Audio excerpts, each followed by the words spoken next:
Testing 1 2. Testing 1 2. Making sure everyone is all settled in.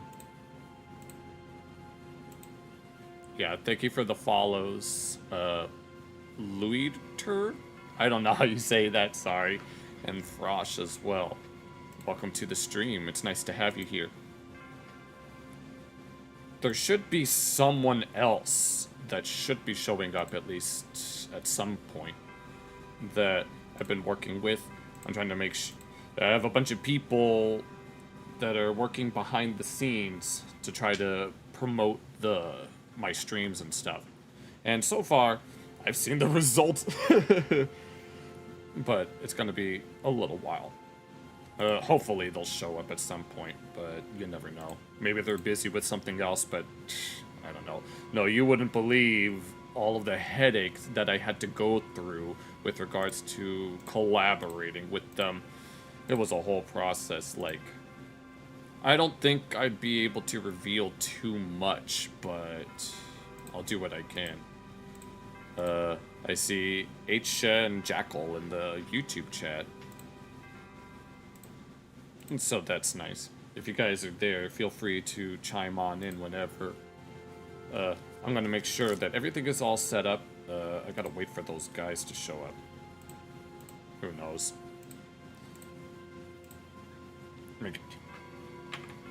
Okay, what was I gonna talk about? Oh yeah, I've been working on some videos in the, what was I doing? Yeah, I've got some videos in the works. Like, I just uploaded the one about the crushes. The next one will be about the music, and then after that will be the Dixon Dallas, and then the one after that, oh, I have it written here on a document. Oh, wait a minute, I didn't write that down, shit. I gotta make sure that I have everything in order, otherwise everything is just gonna go out of whack. Oh, I can check. Hold on a minute. Sorry for rambling. I'm trying to think about what to talk about. I could talk about work, but there's not much that really happened. I started oh, I do have something that I can talk about. I will talk about how, like, for the past several months while I was at work, I would listen to videos by certain YouTubers. Oh, you're drawing? That's super nice. Alright, I have relatives that draw all the time, and so that's super nice. Alright. Oh yeah, so yeah, I would listen, it used to be that I would listen to, like, different videos while I'm at work, but I kind of stopped doing that because I just ran out of stuff, so I've just been listening to music. Hello, J5527, thank you for the follow, welcome to the stream. I'm so happy to have you here. I mean, I'm happy to have anyone here. Yo, yep, it's gonna be, we're gonna have a lot of fun. What happened to, what happened to Charlie Kirk? Oh yeah, Swood messaged me about something, and I'm like, uh-oh. And they didn't want me to, they had to hide their, damn. I don't actually know what happened. I've just been at work. I just came home from work, so I wouldn't know. Apparently, yeah, Swood sent me a message saying that they had to put their, if you remember his Hassan shout-out video, apparently he had to, here, I still have the tab up. Never mind. Oh yeah. Coincidentally happened on, the cat got put. I don't actually know what happened. Maybe I should look it up just real quick. Oh man. Here, let me look it up. I don't really I should be keeping up with this kind of stuff, but I don't really know. Okay, I see. What? Holy shit! No, here, let's switch this over real quick. God, he got... conservative... Wait. Oh my fucking god. Your earphones broke. Coincidence? I think not. Has science gone too far? As they would say. Shit. Oh my god. Oh, after... Oh my god, this is crazy. Oh no. Oh no, and after the whole... I wonder what South Park is gonna do at a Utah campus. I mean, what actually happened? Should we actually look at the links or something? Should we read some of the articles just so we can at least keep up with what's going on? Or, no, this is... Oh man, this is crazy. Well, at least we have something to talk about. I don't know. Here, let me look at this. Alright, I don't care. Go away. Shit. Activists, founder of Turning Point, fatally shot at Utah Valley from a targeted attack, according to investigation. Manhunt underway. 2 suspects as outlawing common, from both sides of the aisle and and blamed the radical left for the violence. And you're going to bed. You're gonna. Okay, thank you for leaving me traumatized, for calling me that. If you gotta go to bed, then go on ahead. I'm not... Damn. No, if I have to make this into a... Oh, Lord have mercy.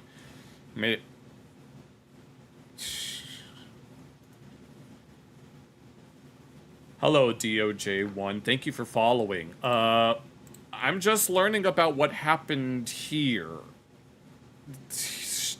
Good God. Let me... Hey, yeah.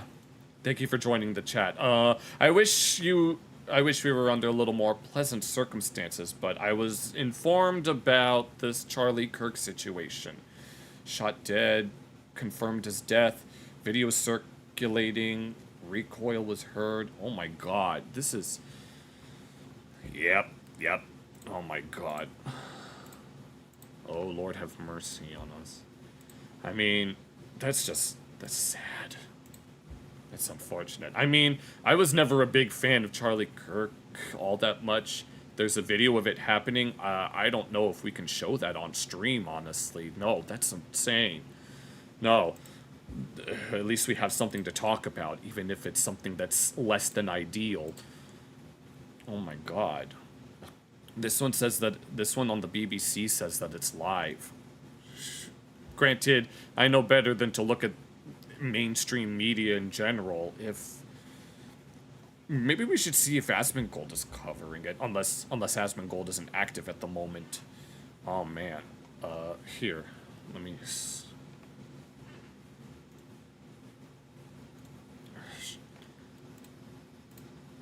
I don't even know the... Okay. Yeah. Shit. Here, let's try to look for... I'm gonna try to look for if there's a video about what's going on. Oh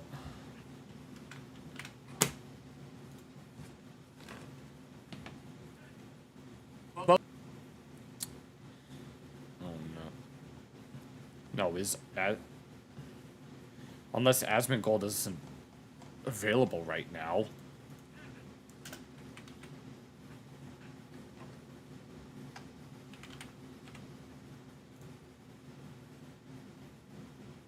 Has he made anything, or is he still on break?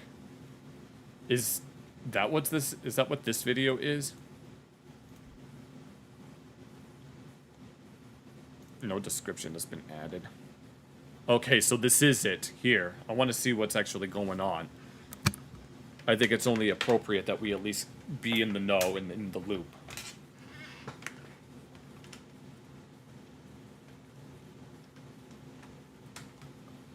Alright, I hope you guys can bear with me.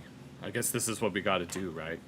Sometimes you gotta do what you gotta do as a streamer, even if it means reporting on the news. So,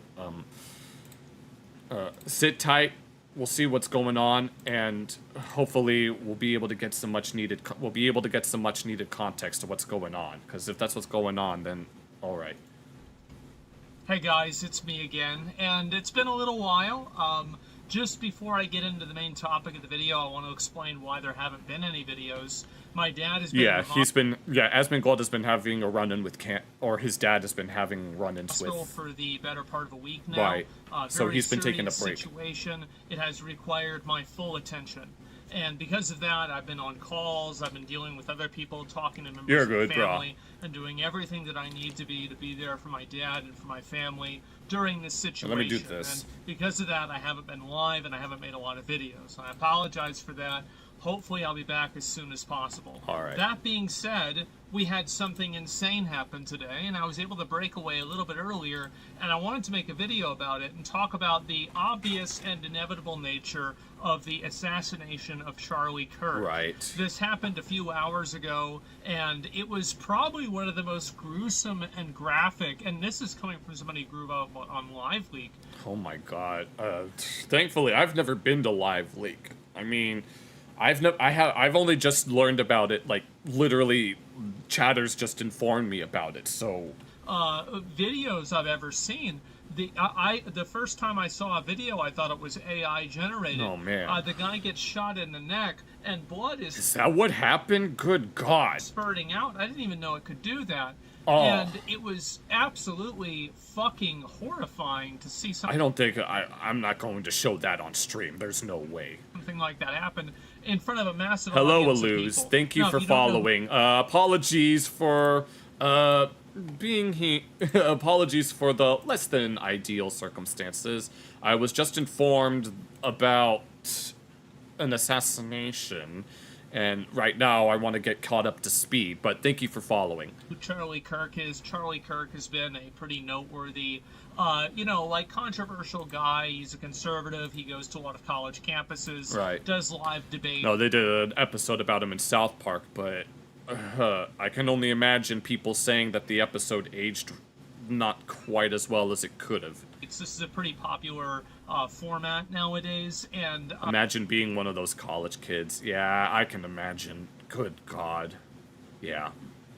Charlie Kirk has been popularizing it and utilizing it now for many years. Yep. And thanks for joining the stream, Aluz. Because of it. If that's how you Charlie say Kirk that. Definitely is not a super... Apologies for starting off with such a heavy topic, but I think it's important that we talk about it at least a little bit. Radical right-wing person, but I would say that he's more of the moderate... He's not very radical, well, I mean... I'm not really that big of a fan of him, but that doesn't mean that he deserves to die. To, kind of extreme right-wing. Very, very, I would say, lukewarm, though, in my opinion. He's not Nick Fuentes or Candace Owens, let's be real. At least especially, and this is where we're going, especially compared to now. And what I think is going to happen now, because obviously... these shootings like this don't really happen inside of a vacuum, and they yeah, a lot of these have all sorts of context applied to them, but I mean that's what people say about Israel Palestine, that it all didn't happen in a vacuum, but that doesn't necessarily mean that we need all this senseless violence, right? Never do, they never have, and I think that the situation that we have right now is that there is a tremendous amount of political violence that is advocated for, promoted, and allowed to exist on social media. It's been like that for years, if anything. Ever since at least 2024, and that's just being generous. That has turned up the temperature in all political conversations, all social... I hope so, too. ...conversations, and... It doesn't matter whether or not you like someone or dislike them. I mean, violence is violence regardless of who it's directed at, especially if it's directed at someone who's not really doing any real harm. I mean, yes, you could disagree with whoever you want, but I'm just saying. All discourse on the internet in general to a point where it's almost unrecoverable. You have people that are out there all the time advocating for violence, advocating for people to get killed. Yeah, there are people on amongst... I guess, I don't want to say my people because that's a very vague statement, but at least in terms of my real life, I know that there are some people that I can't really speak on behalf of everyone, but, you know. Somebody needs to take care of this guy. Somebody needs to deal with this. I wish he were dead. Oh my god, no. Wishing death threats on others just because you disagree with them. Somebody do it. The 8647. Oh, that just reminded me of Taylor Lorenz, Hamas Diddy Bin Laden Adolf Epstein Piker's biggest simp. All of the crypto messaging and all the doxing, right? Why do you dox somebody? Why do you post a person's home address? It's to make other people that are insane, like the person who killed Charlie Kirk, it's to give them the ammunition they need to kill that person and to put that person's life in danger. That's why they're doing it. And so that's the reason why they want to find out the identities of ICE agents. That's the reason why they want to... Yeah, it doesn't matter what side of the political spectrum you're on. Violence is violence. It doesn't matter whether you agree with them. And the fact that the people on... Well, I mean, it's been happening namely with the radical left in particular. Like, I mean, we did a reaction to a More Pegasus video where the context is that Hassan Piker was doxing some people, and then he tried to backtrack and say that he didn't know some of the people that were being doxed, and, you know. Find out the identities of Tesla owners, like at the beginning. Oh, I remember all that. All of the firebombing of Tesla dealerships. That's so bullshit. Of the year. It's so they can destroy their car and destroy their lives. And this isn't necessarily a one-sided thing. I think that in the last 5 years or so, especially since BLM, it's been a 90% left-wing thing. Yeah, it's unfortunate, and it's like there was a point in time where both the left and the right unanimously agreed that like terrorists were bad. But because of the likes of Hassan Piker unironically supporting terrorists, then suddenly it's very unfortunate. There needs to be balance. But that doesn't mean that the 10% right-wing people are right either. But I do think that now you're going to see a lot more right-wing people balancing out those scales. Right. Yeah, it's just going to cause more people to get radicalized. People are going to be more radicalized towards the right because of stuff like this, as well as what happened with that church shooting. It's just going to cause more hate and vitriol. And of course, the people that are committing these crimes are going to realize it because they think that they're in the right. The fact is that you can take a knife to a gunfight all you want, and you can think that you're honorable, but you're going to end up being dead. And I think that's what right-wing people have done for a very long time. They've tried to speak above the political violence. They've tried to advocate above it and not try to stoop down to that level. But the issue is that a lot of these social media companies have expressed literally zero desire to even do the bare minimum of moderation. Right, because with regards to social media, no, I remember I brought up Taylor Lorenz. She was working very closely with, like, Twitter before Elon Musk bought it, and she was, like, deleting accounts that happened to be even, like, slightly on the right. And when Elon Musk came in, it's like, obviously, Twitter's not a real place. I don't have a Twitter account at the moment, although I probably should get one in order to promote my channels, but I don't really want to get a Twitter. I think that two of the worst actors are Twitter or X and Reddit. Both of these and Reddit too.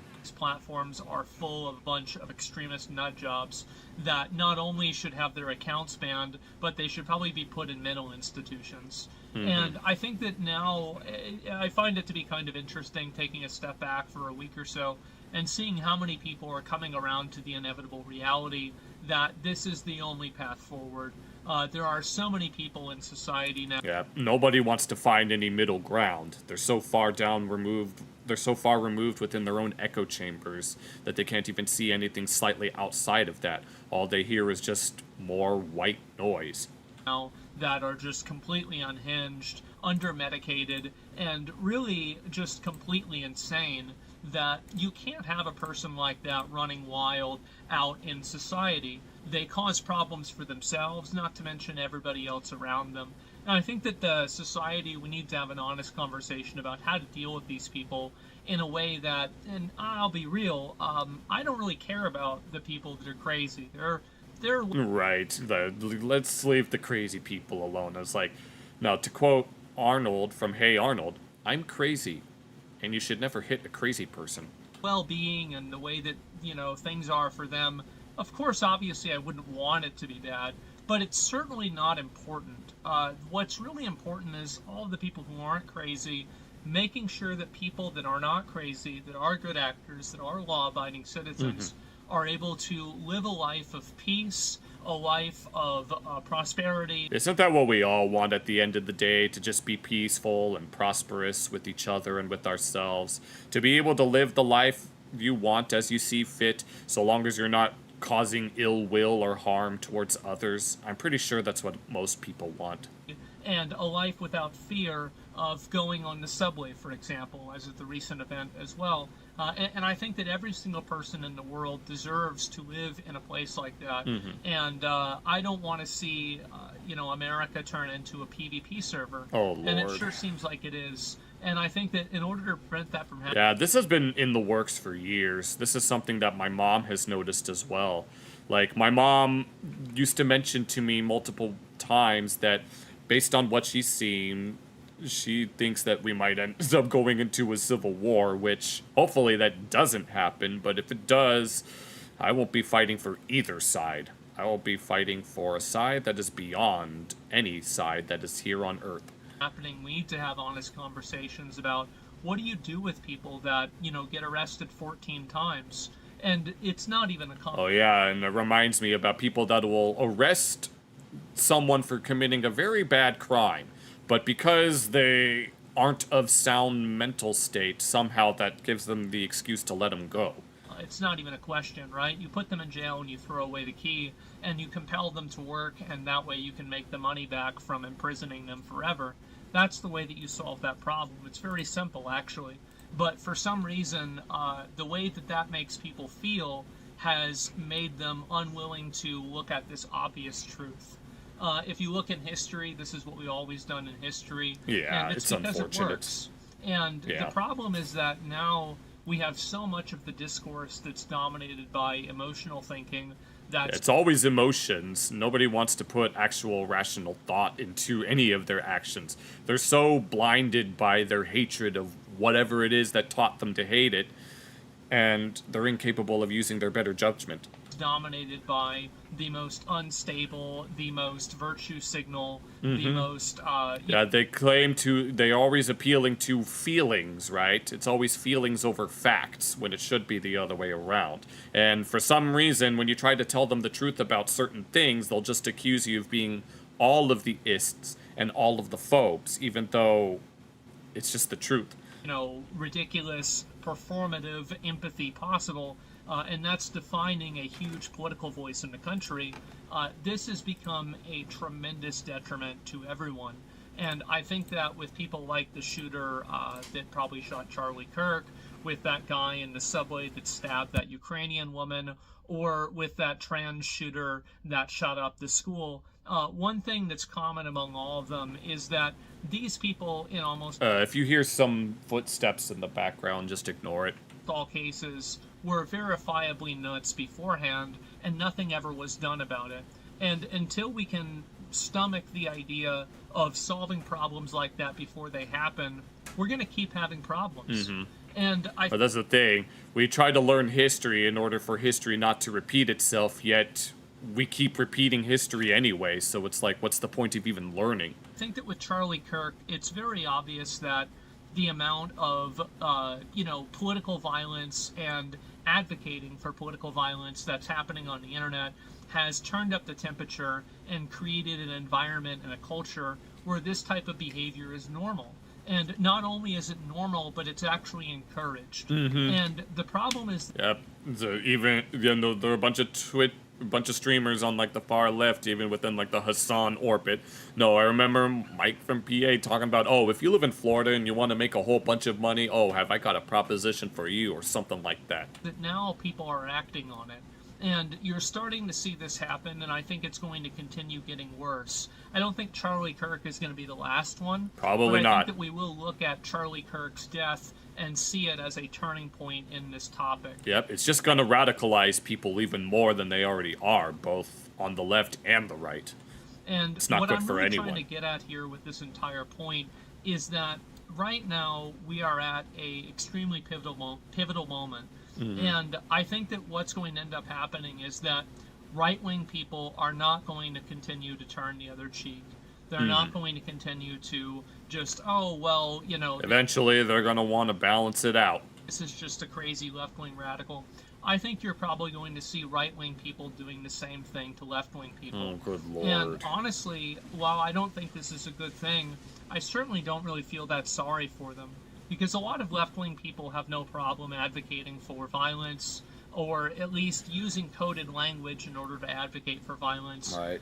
The fact is that there's a certain level of intellectual dishonesty that goes on in situations like Yeah, they manipulate each other all the time, and if you even just the 1%, you might agree with them on 99% of things, but that 1%, if you disagree with them on that, then suddenly you're the equivalent of the mustachioed Austrian painter, and that 1% is usually related to Israel.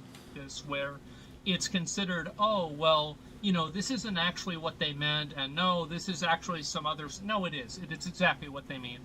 They're trying to advocate for killing people that they disagree with. That's what's happening, and there's no talking around it. And to the extent that you try to, you're insulting the intelligence of anyone that you're speaking to. And I think that now you're going to start seeing a lot of right-wing people end up doing this to left-wing people now. Yep, the people talk about the pendulum swinging one way and the other. It swung one way, and it's swinging the other now. Even more. Because it's very clear that these social media platforms are not going to moderate this behavior. The FBI, for whatever reason, just refuses to deal with or have any degree of accountability for dealing with these obvious terrorists that are in the country. And because of that, I think you're going to start seeing an uptick of violence from right-wing people as well.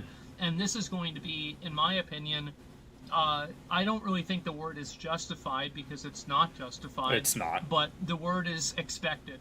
I think it's going to be expected. People are just trying to know. I remember South Park made a joke about how school stuff like that were just a regular thing, to the point to where when there was like a scene transition in an episode towards the school and you hear gunshots and kids screaming, but they're just sitting in class doing whatever it is that they're doing. And I think we're living in a South Park episode for real, for real. Expected. The fact is that, again, you bring a knife to a gunfight, you're going to lose. And don't be surprised when you keep bringing guns to gunfights and then somebody else decides to start shooting back. I think that's what's going to happen. And I think this is a degradation of society as a whole. And ultimately, the real burden of responsibility here doesn't really fall on influencers, and I don't think that it falls even on the commenters themselves. Right. I think it falls primarily on the government. The fact is that the government, there are already laws that permit, explicit calls to violence. There's already laws that permit the types of stalking and doxing. Lord. No, that's the thing, threats of violence aren't supposed to be considered free speech, like libel and slander are also not protected. But I don't know the full context of free speech laws, so I don't think I can really speak on that behalf. That people engage in online. And one of the big things that is a misconception is that people like me want new laws. We want any form of extra censorship at all. I certainly don't want that, and I don't know anybody else that does either. But what we do want is we want the existing laws to be applied and to be enforced in an accurate and that's what people want with Twitch, right? And a fair way, which is clearly not what's happening. And really, the government not doing that and giving this asymmetrical, in my opinion, advantage to left-wing people to... Yeah, it's been like that forever. You have all of these news sites that are all, overtly left-leaning, and the only right-leaning site is Fox News, and they're just as much propaganda as all the others. Fully and with complete freedom, practice genuine terrorism on a daily basis, and then, congratulate each other about how moral and how good they are for doing it, because something bad that happened in Palestine or something. It always goes back to that, doesn't it? How can you focus on this when there's a genocide happening over there? Something bad that Donald Trump did 3 years ago. This is just simply a response. This is what's going to happen. And so, and I think that that's probably what it's going to take for these left-wing people to realize what a bad idea what they've been doing is.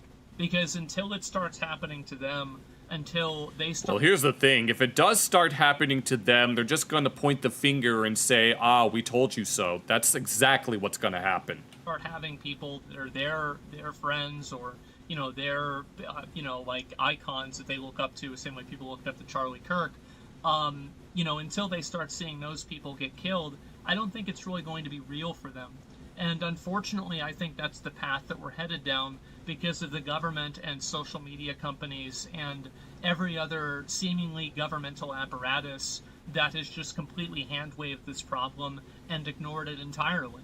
So the death of Charlie Kirk and the assassination of him should not come as a surprise to anyone. It's not surprising. This should be something... I mean, it was a surprise to me because I didn't really know about it until someone messaged me and I was like, wait, what is he talking about? And then I find out about this. That everybody could have expected. All you had to do was read Twitter for an hour and you could have told me this would have happened, of course. Same with Reddit. And until that core problem is addressed, you will continue to see a rapid decline in any type of social discourse, and I'm actually kind of afraid to see what's going to happen next, because I think it's just going to continue getting worse, and I don't see the reason for it to stop. And so anyway, I wanted to make this video because it's obviously a topic that, you know, I've been talking about this a lot for the past few years now. Right. And I was laughed at. I've been paying attention to all of the stuff for the past few years, so it's obviously not surprising that it happened, but also at the same time, I guess. That a lot, and people are telling me it wasn't that big of a deal, and oh, they were... It's a very big deal. It's always been a big deal. Joking, they were joking. Well, I saw the video, that wasn't a joke. Mm-hmm. And yeah, I'm not going to show the video on stream. The reality is that those jokes and everything create a culture and an environment where the actual actions are more permissible.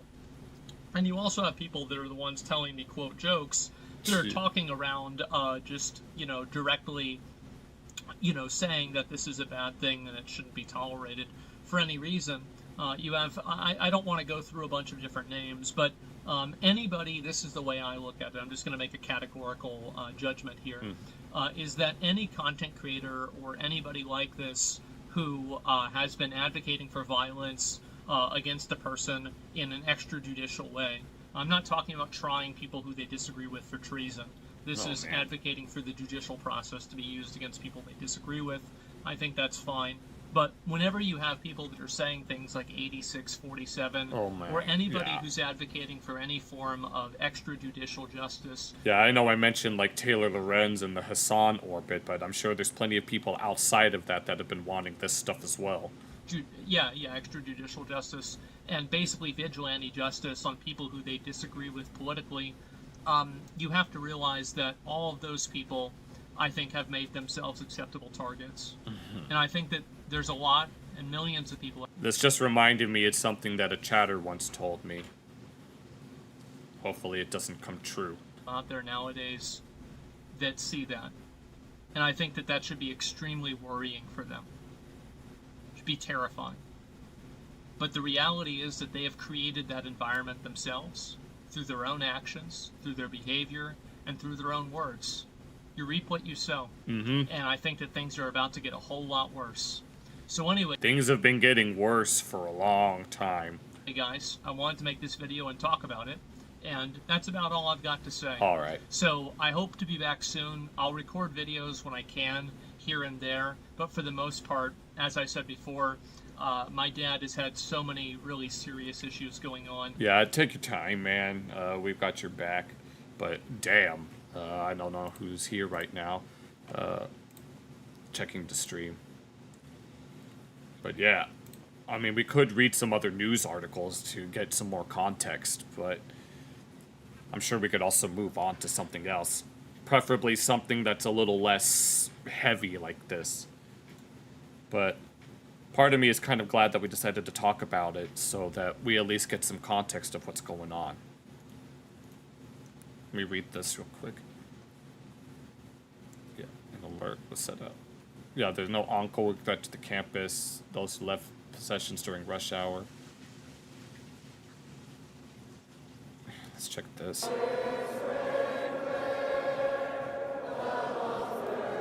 Good lord. Oh man.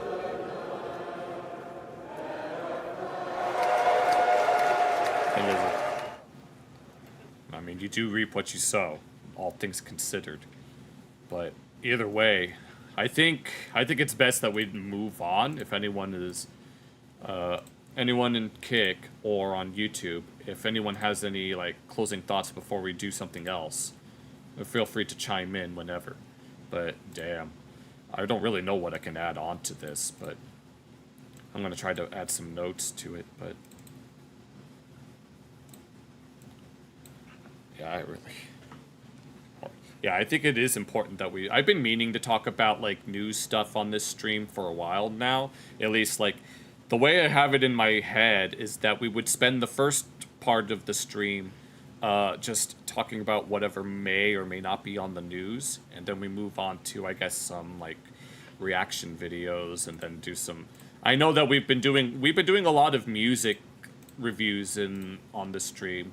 Like we have here. If you look at the corner of the screen, them and several others have been recommending some music, but yeah, we do news. We do some reactions, have some discussions, and listen to some music. I really want to do a whole bunch of stuff, but I want to make sure that people get what they're. I want to make sure that everyone has a fair shot at getting their voice heard. I want you guys to be able to have your voice heard, so that you all get to,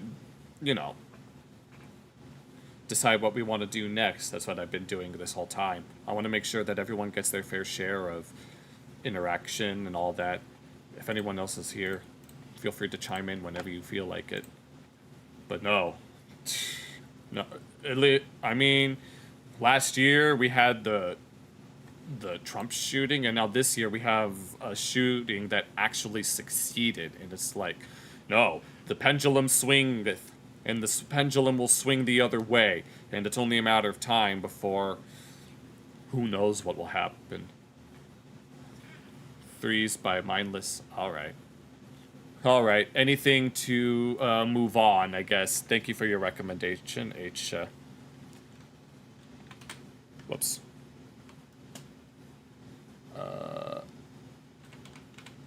Mindless self. Alright, for those of you that are joining in the stream, we just talked about the Charlie Kirk shooting, but now we're going to do some more lighthearted things so that we can... I've said my piece, I said what I need to, and we're going to be listening to this here real quick.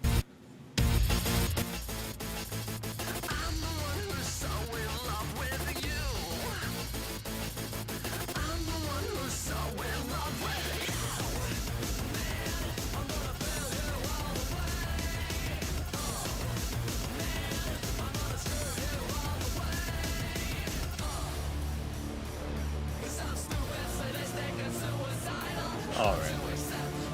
This time I'll pay attention to the lyrics. It's too bad that Jackal had to leave. But no, I pulled all-nighters before and I had to go to bed early anyway. So I understand how they feel. I'm gonna keep checking the stream to make sure that everything is okay. Everything's okay for now.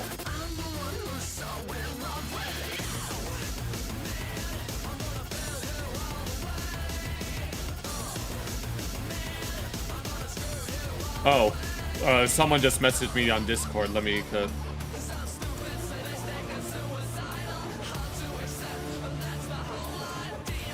Alright. Yeah, I said I was gonna pay attention to the lyrics, but I've been distracted by some other things. But thank you to everyone that's currently streaming with us. We're listening to a little bit of music in order to... Hello, Godzillial. Welcome to the stream. We just got done talking about the Charlie Kirk situation, and now we're going to not necessarily wind down, but you know. But welcome to the chat. If you have any, anything to talk about, feel free to let me know while we're listening to. Oh, it's you. All right, yeah. All right, give me one moment. I gotta figure out how to do it, if you know how.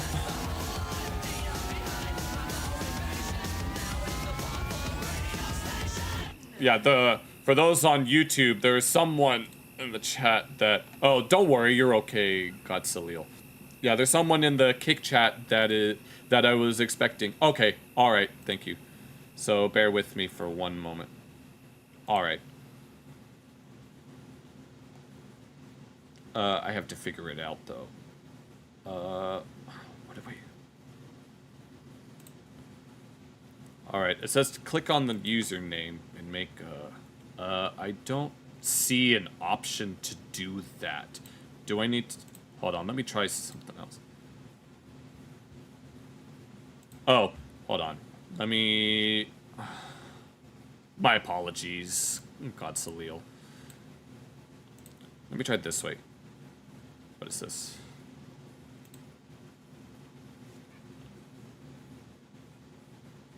I don't see an option to make that happen. Bear with me for anyone who is listening on in... Yeah, someone is here to help mod for me, and I'm trying to figure... I apologize for not being able to figure it out. I'm clicked on your name, and I don't see an option. Oh, I could do it after the...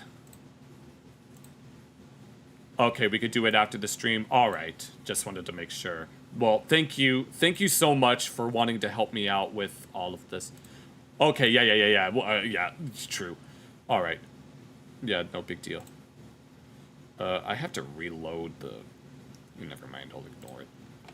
Yeah, let's not disturb the audience. Well, thank you for joining. Yeah, we have someone here that has offered to do modding for... or moderation for me, and I'm super excited to have them here. But... yeah, if there's anything that you or anyone else wants to talk about before we move on to something else, what we can do is that, here, I have some stuff in my watch later that we can look at. I got a few things.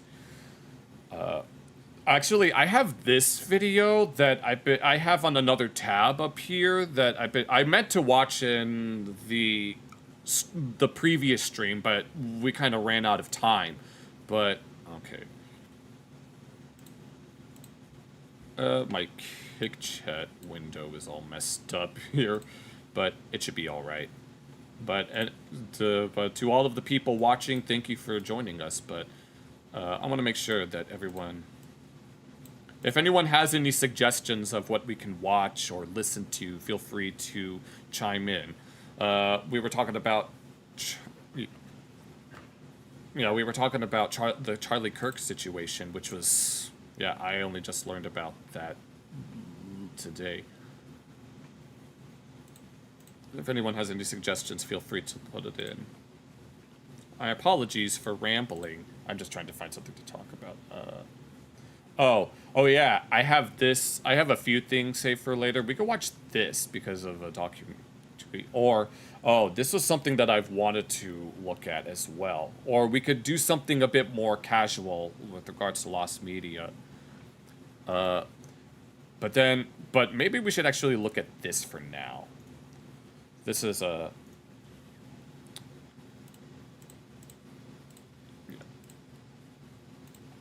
I have to make sure that everything is... I apologize for anyone who... Yeah. Let me remove this. Alright.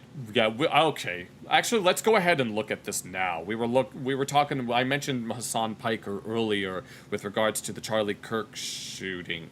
And I think it's actually a good idea to just go into this if we want to. I know we wanted to listen to music, but I really want to get some content in. So let's go ahead and check this out. I'll probably turn this into a standalone video, so allow me to do a real quick intro. Hello, YouTube. Or, actually here, let me start the intro now. What's good, everyone? Welcome back to the channel. This is Bisker, and today we're going to watch a video that I meant to watch in my previous stream called The Hassan Piker Effect, and taught by a YouTuber named Pada. Now, if anyone has been keeping up with all of that, you probably won't need any context, but for now, before we get started, make sure you guys check out the original video. If you're watching this live, you could probably open up this video in a new tab and we can watch it along together. Unless you don't really want to have both of them running at the same time, you could mute the other and just listen to this. But I really want to make sure that I get some content from this stream, so let's go ahead and get started.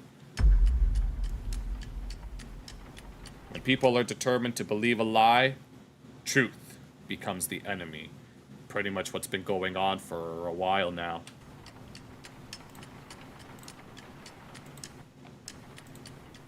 The radical left seems to be getting more depraved every day. Now, the latest display, the Young Turks contributor, Hassan Piker. Oh, and here we go. This vulgar rant, mocking a wounded war vet for losing his eye fighting for our freedom.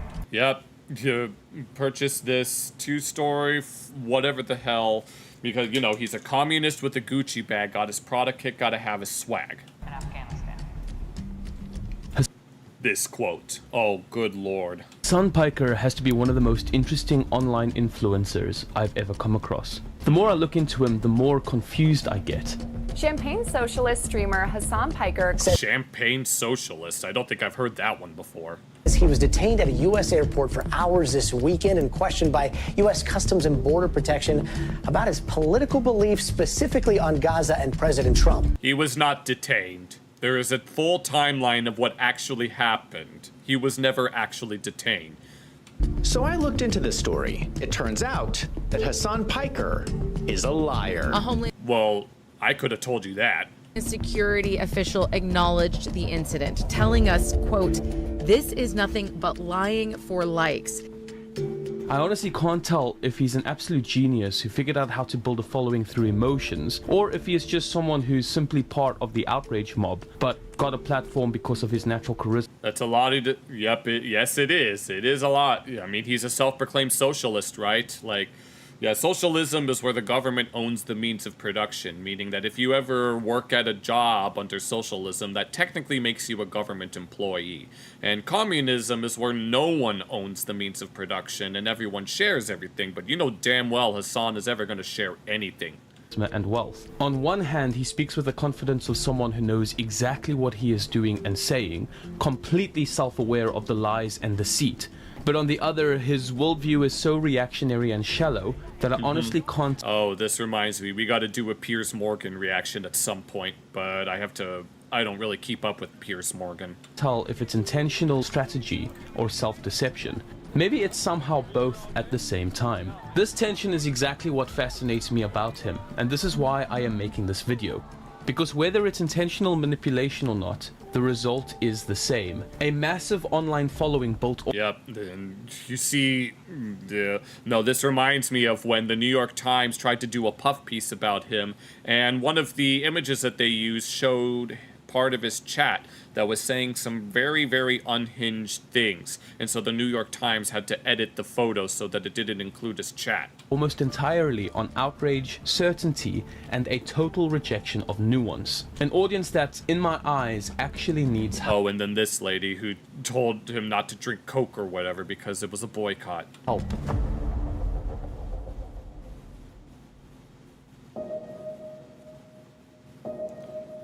A lie doesn't become truth. Wrong doesn't become right. And evil doesn't become good just because it's accepted by a majority.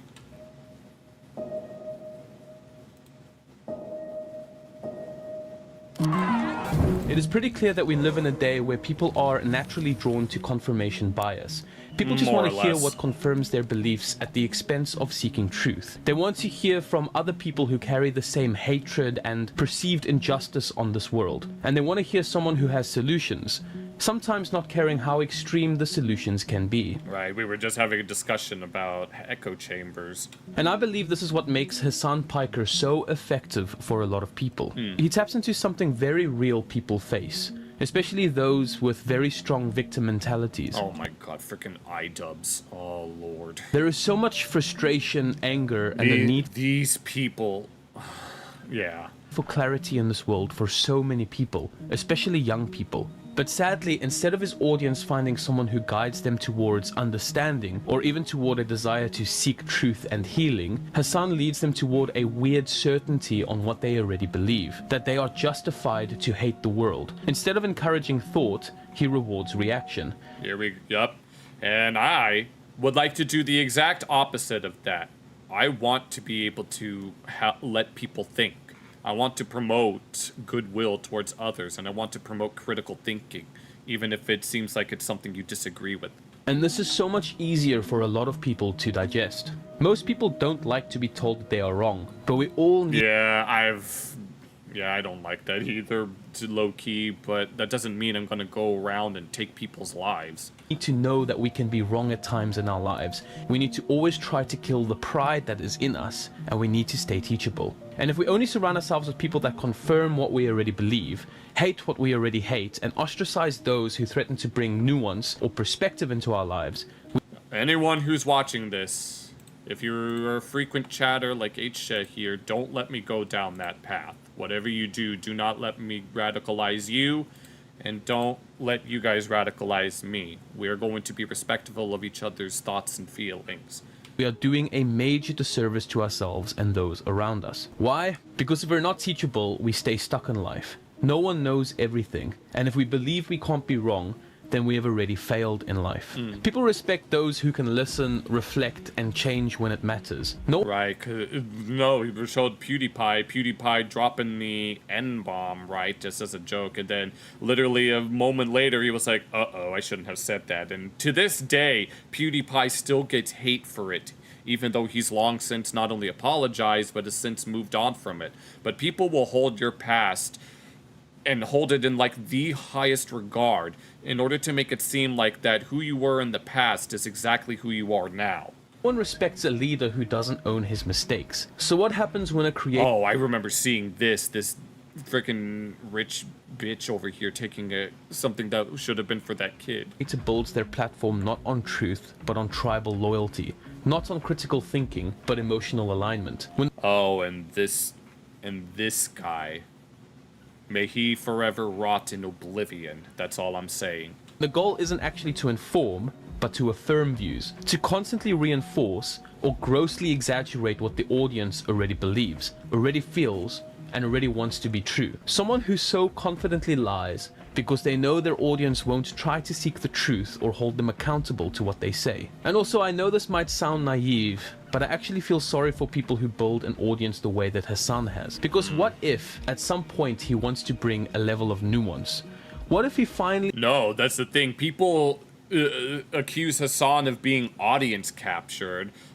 Granted, as of recently, at least some of his chatters have been pointing him out, and then he ends up going on major crash outs against them. Like that one time he pulled a gun on someone who tried to call him out for something, and he tried to dox him, thinking that he found a YouTube account that may have been that chatter, but that's a whole other thing. He sees how much damage he has done, how he's helped push young, vulnerable people... This was what I was referring to.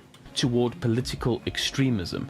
What if he... And Luffy the Houthi wants to change? I don't think he has any room to change and keep his platform at the same time. And I think he knows this, because if he tries to pivot, if he tries to speak with real complexity, the very audience he built will turn on him. He's exactly. That's what people mean when we say audience captured. Trapped in the world he created. The system Hassan has... He did all this to himself, and now he's unable to escape. I don't even think he wants to escape. Part of me genuinely thinks that he unironically believes the things he says. Demands absolute consistency, and I believe that the system will eventually start devouring itself and the person who built it. Not just Hassan Piker, but what he represents. The influencer who becomes the prisoner of his own audience. Palestinians have the legal ground to violently seize back their own homes from the settlers. So for those who don't know who... Oh yeah, that was the one where he said that Israeli settlers that were born in the West Bank, that were still babies, were valid military targets. Who Hassan Piker is, let me introduce him quickly.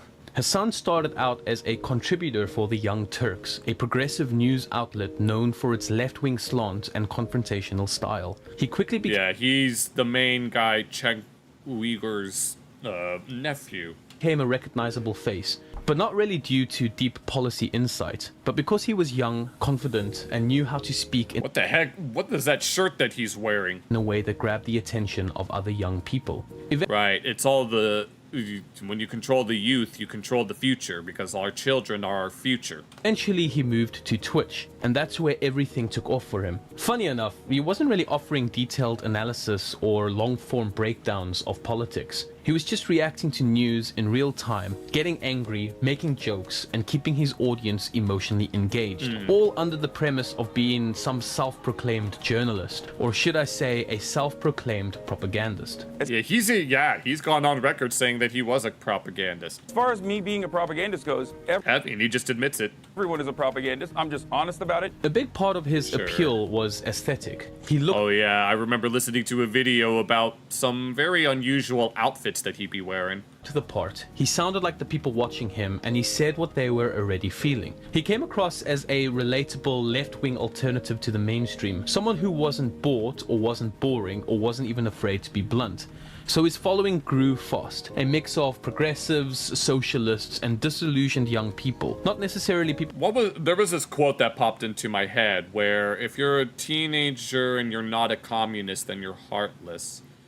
Whereas if you're an adult and you are communist, then you're brainless. I don't remember who said that. I think I do remember, but... People looking for depth, but people looking for someone who gets it. Someone who sounds like their side is finally winning. But once you understand how Hassan rose to prominence, it becomes clear why he was so effective. And it has... Okay, so we're getting, like, into the weeds of how he was able to amass such a following and how radicalized that it's become. Very little to do with ideas. Hassan doesn't win arguments, he wins reactions. Let the streets soak in their fucking red capitalist blood. Listen to his voice, to all of you watching.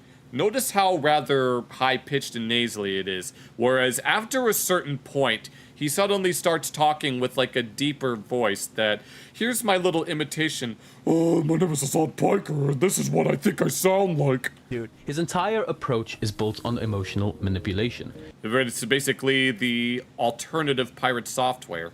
Outrage, sarcasm, mockery, and tribal language. You stupid There's a reason why he's not on the platform! Hassan, thank you for... His frickin' rage.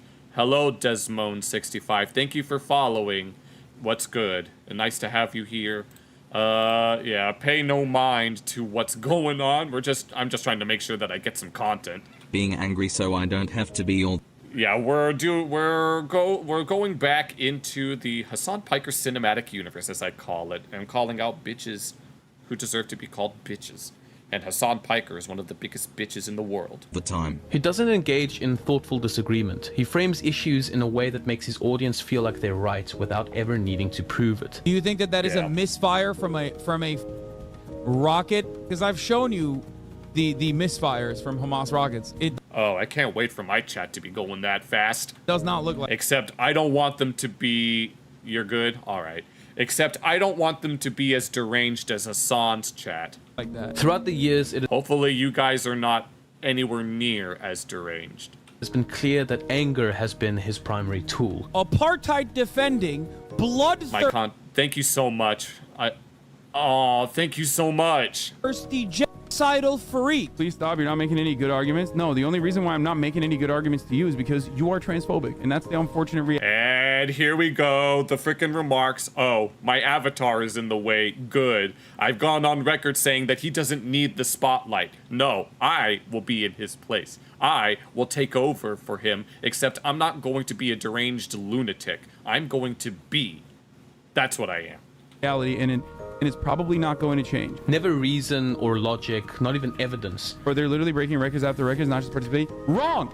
Wrong! You are wrong! You are... Okay, let's see. Who is, topped, oh my god, I don't want to have to make a video on that. I've already made my thoughts on trans women and female sports. You are making that up. You have... Like, I get it. It's like, yeah, I wouldn't want... I wouldn't want to like go all like Heather Swanson South Park on a bunch of women. Read like 3 articles from like 3 random education. But I understand that it's more like a case-by-case basis, but ugh.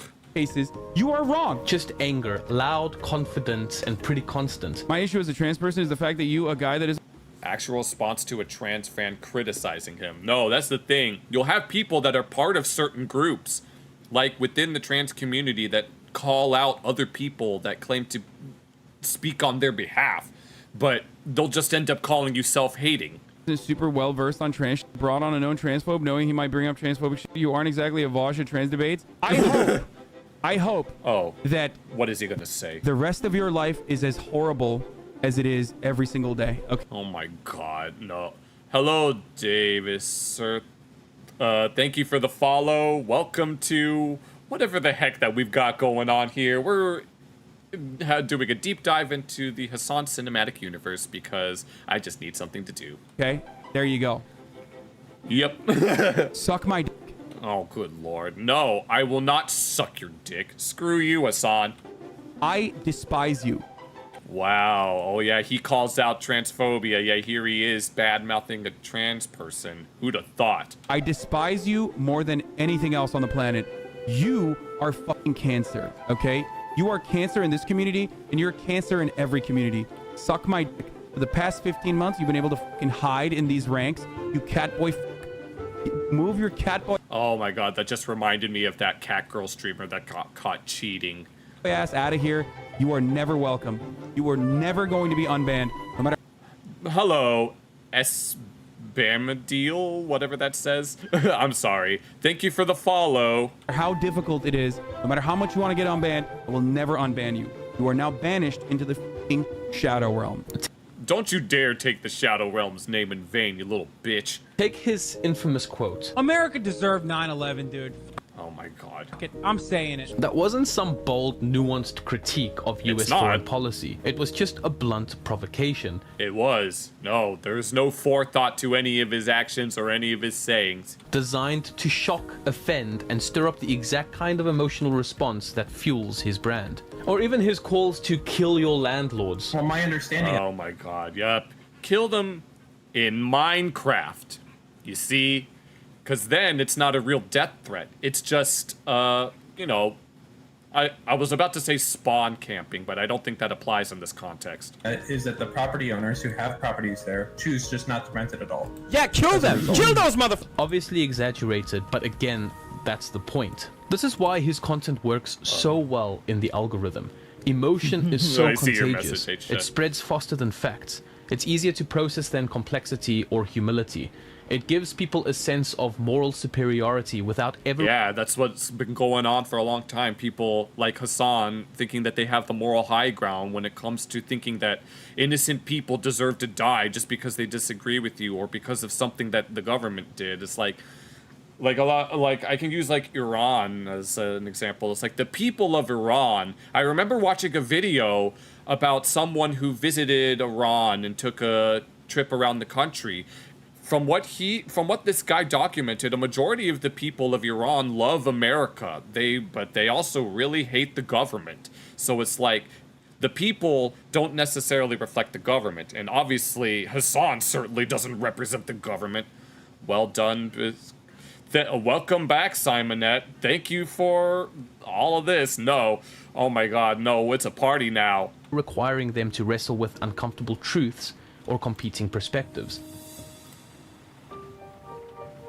He who fights with monsters should look to it that he himself does not become a monster. Well said, Nietzsche. When you become the very thing that you sought to destroy, and that's literally what the left has become. It's sad, but it's true. I mean, people have been accusing the right. I know there are plenty of left-wing people that just have their beliefs and want to live their life, just as there's a lot of right-wing people that feel the same. But the extremes just make everyone look bad. Hello, BS 199164. I don't know if I said that right. Thank you for following. Damn. It is really good to feel like you're on the right side, and feeling that That is a quote. Yes, it is. Together with a like-minded crowd, that's something else. That's the power of emotional manipulation. Right. I don't want to stoop that low. Never let me do that. To anyone in the chat that are watching me right now, never let me stoop to that level. And I'll make sure that I will do the same for you. Hassan uses it constantly, and I find it impressive how people are so blind to it, especially his own audience. This emotional framing goes hand in hand with another major pattern in Hassan Piker's content, the constant oversimplification of complex issues. He only looks at issues from one side and doesn't even give the other side a second thought. Everything he covers is reduced to a binary. There's always a clear victim and a clear oppressor. Yeah, no, someone that I watched before would say that it's the neo-Marxist mentality where the quote-unquote oppressed people are always in the right and the oppressors are always in the wrong. One side is entirely right and the other is entirely wrong. There's no middle ground. Exactly. As someone who is kind of like spiritually required to be a moderate, I am more or less required to look at both sides and see what they have to say, but I am also required to come to my own conclusion. Of course, no nuance. No room for difficult questions or moral complexity. In fact, you're not really supposed to ask questions because it threatens the shallow foundations the system is built on. Exactly. No. Question everything. Even if it's something that you already know the answer to. Don't be afraid to ask questions. One of the clearest and, for me, most disturbing examples of this was Hassan's response to the October 7th Hamas attacks on Israeli civilians. Oh no. No, I already know a lot of I've been keeping up with all of this since day one. Since day zero, even. I mean, the first time I ever came across Hassan Piker, here's some little Biscoon lore, was in the I was also watching another YouTuber by the name of Jew Boy, who's absolutely hilarious. You guys should check him out. But he reacted to a video of a Jewish man who went into the Hasidic area of like Brooklyn, I think, or somewhere in New York. And Hassan was reacting to the same video. And I remember watching that reaction thinking, okay, I could get by that. But then I saw a video someone made that said Hassan had gone too far. And it was the one where he interviewed what he thought was a Houthi rebel. And I was like, maybe I shouldn't be watching this guy. So I decided to just leave him behind. And then the How Fucked is Hassan Piker franchise came about. And I was like, oh, when he's 1000% fucked, I said that I will host a watch party. And that is a solemn promise. So stay tuned for that. There were confirmed reports of rape and horrific brutal I'm gonna have to censor that if I make this a standalone video. Assault during the massacre. And instead of acknowledging that with any kind of clarity or condemnation... No, what he did is that he said that he didn't care if they happened. That it didn't change the dynamic even the slightest amount. Hassan said that it doesn't matter. And like exactly. Here's the quote. If rape happened. Doesn't matter. Yes. Doesn't matter if fucking rapes happen on October 7th. Like that doesn't change the dynamic for me even this much. And then there's a Hassan orbiter by the name of Denims who more or less says the same things. She tried to react to a video of a woman where in Denim's words, she was all like, there were no victims ever gave any first-hand accounts. She was watching someone who said someone else was assaulted, but she conveniently ignored the second half of the video where the woman that she was watching, she herself said that she was assaulted. And of course, Denims completely ignores it. If you don't see this as problematic, you are part of the problem. Exactly. Both Israel and Hamas are committing atrocities that are morally unacceptable in any shape or form. That's the thing. You have to look at both sides. You have to. You can't just take one side and expect to get the full story. That's just not how it works. You always have to look at both sides, even if one side is the side that you don't necessarily agree with. Like, when it comes to some of Israel's rhetoric, like referencing the people of Amalek, obviously that stuff is a little very, like, off color. But Hamas, I don't even want to talk about those pieces of crap. And if you can't acknowledge that, you need to take a back step and adjust your value of human life. Hassan... No, I just referenced, though, he showed the former leader of Hezbollah, as I like to call it, who I said that I hope that he's rotting in oblivion, but, you know. And his audience's perspective on this has been morally indefensible. But the reason he said it is clear. Condemning Hamas's acts would have disrupted the binary. It would have forced his audience to deal with the uncomfortable truth that atrocities can happen on both sides of a conflict. And that kind of complexity breaks the emotional narrative he's built on his platform. This is the danger. No, with regards to, like, all of the pro-Palestine protests, like the guy that shot those diplomats and all of the other things, like, people... Like the whole queers for Palestine thing. As someone who is gay, I don't really support Hamas in the slightest. But that doesn't mean that I don't care about the people of both Israel and Palestine. I care about all the peoples of all the worlds. So, yeah, they can. And Hassan and his orbit can eat my ass. Of turning everything into a black and white moral story. You stop looking for the truth, and you stop thinking critically. Yep. And you start defending whatever fits the narrative, even if it means turning a blind eye to violence, abuse, or injustice. He calls his platform political commentary.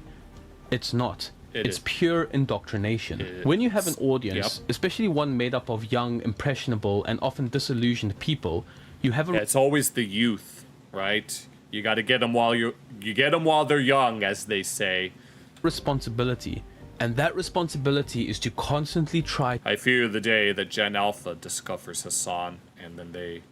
to seek the truth together, to try to stay open, and to try to be teachable.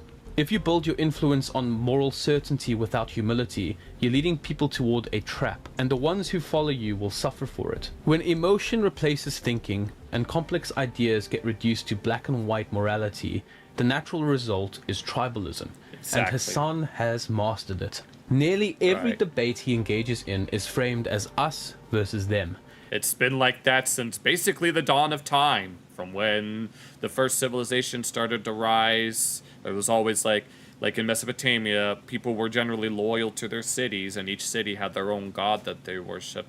And these cities would take turns conquering each other until you have Sumer and Akkad and all the others in between. There's always an enemy. Conservatives, liberals, landlords, centrists, radlibs, bootlickers, incels, you name it. Exactly. I actually mentioned it was either my previous stream or the stream before that, where I had mentioned that I don't believe in the political spectrum, and I don't believe in any political ideologies because I don't want to give in to any of this rabid tribalism. I just can't.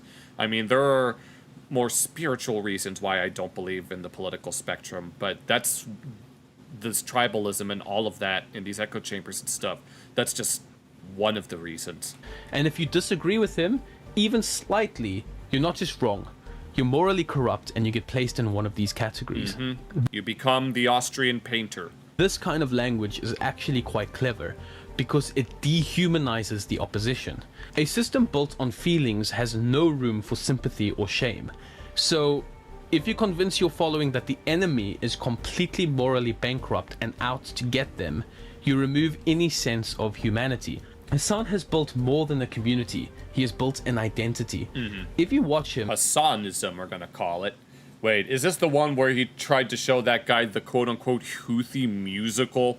Then you're on his team. You're part of his tribe. And that... oh, I think it is. means loyalty always comes before truth. One aspect that has fascinated me so much about Hassan's following is how they eagerly dismiss the blatant hypocrisy right in front of them. Hassan Piker is a self-proclaimed revolutionary. Yeah, self-proclaimed revolutionary. No, this just reminded me of the scene from the Boondocks episode where Granddad's old army military friend had passed away and they went to go to his funeral, and Huey and Riley reunite with their old friend Cairo, and Cairo made a new friend that is apparently there's a term for people like them. They're called hoteps, where he was all like, "What's up? Struggle is what brother? Oppression is up, brother. Salami, eggs, and bacon. My name is Dewey. Oh, ba, ba, ba, ooh. Mama say, mama sa, mamakusa. Jenkins. How you gonna call yourself a revolutionary and you ain't got no poems? A man who preaches anti-capitalism and presents himself as a voice for the working class. Yeah, and he's got $1 million mansion. He regularly speaks out against billionaires, landlords, corporations, and the systems that uphold inequality, or supposed inequality. I mean, the thing is, I'm sure a majority of people aren't particularly fond of the top 1%, but that doesn't mean that we should go around threatening them in Minecraft. But this is not coming from a place of substance, and it's certainly not coming from someone who actually... Yep, Porsche Taycan, I'm not even going to attempt to pronounce that right. He rejects the values of capitalism. Because his son is And the irony is, he's Twitch's golden boy. Twitch is owned by Amazon, which is one of the embodiments of capitalism that also supports Israel. A perfect example of someone who benefits massively from the very system he claims to oppose. If I tell you I'm a vegan, but you catch me eating steak maybe 2 or 3 times a week, at some point, you're going to stop taking me seriously. That reminded me of some meme that I saw where it was like, I'm an atheist that believes in God. We exist. And then someone responded with, oh, I'm a vegan that eats meat. We exist. And that just reminded me of that. That's Hassan. He constantly rails against capitalism while living in a $3 million mansion in Los Angeles. He streams on Twitch, a platform owned by Amazon, one of the very corporations he claims to hate. He makes money through ad revenue, YouTube content, merch, and brand sponsorships. Yep, and of course, we've got frickin' Assassin's Creed Shadows featuring the blind brother samurai. By every measure, he is a successful capitalist. Yeah, I remember seeing that. Content creator. And somehow his audience is constantly defending it. One reason being because he donates to charity. As if this erases the contradiction. But what's really happening is this. He is playing with your emotions. He's making you feel good about what he is doing with his money. And no shit, that's what people do all the time. That's why you have all influencers like frickin' Logan Paul flaunting their wealth because they want to make people jealous. You see, people hate it when others are glistening and shining, and so they make up stories about you, like Gangstalicious being gay. Uses this to distract you from the fact that he is a capitalist preaching communism. You can't make this up. He critiques consumerism. He's a communist with a Gucci bag, got his Prada kit, gotta have his swag. But participates in influencer culture. Exactly. He critiques power, but he lives in luxury. And when confronted on it, his personal justifications are always the same, that it's fine to exist in the system you are trying to change. But he is not just existing in the system. He is well above the 1% of the population of the world who is benefiting from the system. Pretty much, right? People like him complaining about the top 1%, even though he's seemingly part of it. Thinking of coming up with some kind of funny analogy around this, but being a champagne communist in itself is so ridiculously in-your-face hypocritical that I don't even need one. Now, the problem with this is not that he's just financially successful, it's the fact that his entire brand is built on the illusion of being something he clearly isn't. This alone really should make anyone question, is he actually a revolutionary? Or is he just some rich content creator who figured out how to monetize left-wing talking points? What are the odds? What are the odds that he doesn't actually believe in the things he says? He's just doing it for the money. I mean, he was at, like, the anti-ICE protests and riots, like, back when those were happening, so he probably does believe all the things he says, but you never know. And how to monetize people's emotions. The more that Hassan tries to present himself as morally above the system he's profiting from, the more obvious it becomes that the entire brand is built on a performance. And if anything, I really hope his young viewers lose the rose-tinted glasses and realize how blatantly fake Hassan's views are. I mean, in recent days, his chat has been beginning to notice.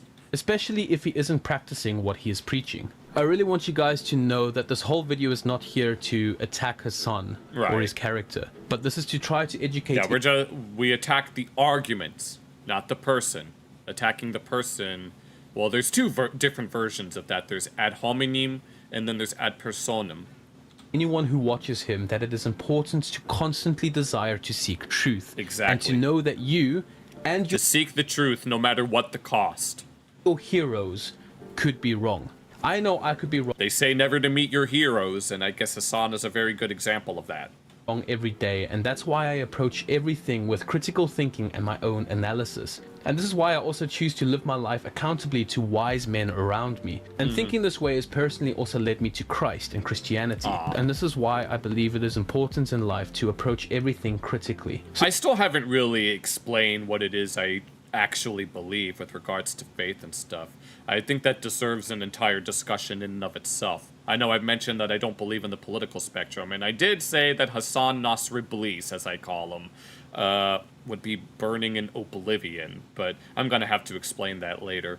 This brings us back to the core of it all, what I am actually calling the Hassan Piker effect. Like I said before, when you build your entire audience on outrage and ideological purity, you eventually lose the ability to think freely. Hassan can't change his mind. No, people on both sides will think of themselves as free thinkers, but they're really just regurgitating what others have told them.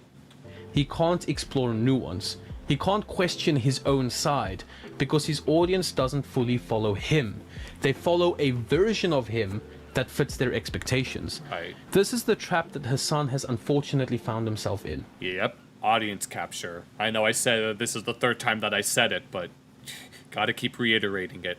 There have been moments where even his own community turn on him. Yeah, I just mentioned, no, I remember. There was a good example of this where he was, like, back when India and Pakistan not too long ago were threatening nuclear war, and of course, Hassan had to take the side of Pakistan because he's always on the side of the terrorists, and people were kind of calling him out on it.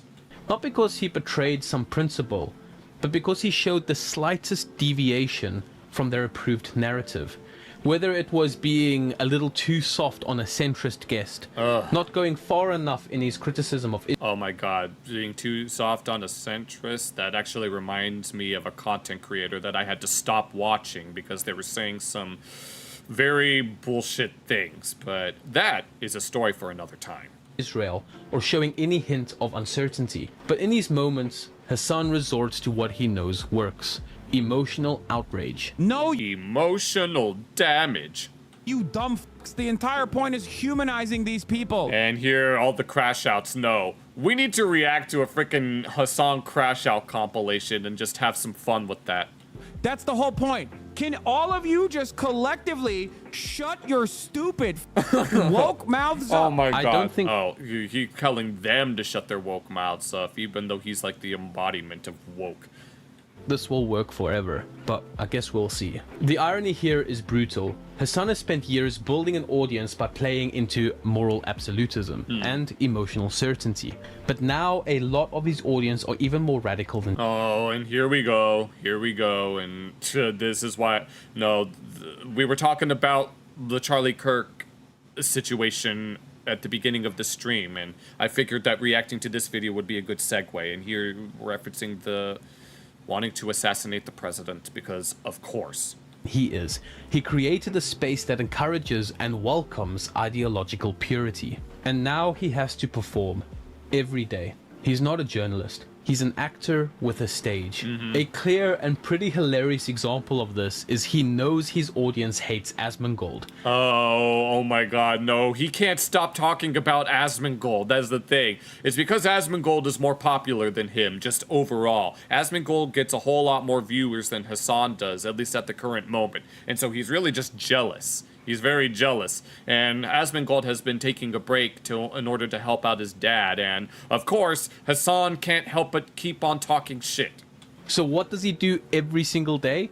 He talks about Asmongold. I've never actually heard Charlie say, actually, the AFD is not a neo-Nazi party, but even if it was, that's kind of... Hassan explaining why Moist Critical, oh lord. ...of good.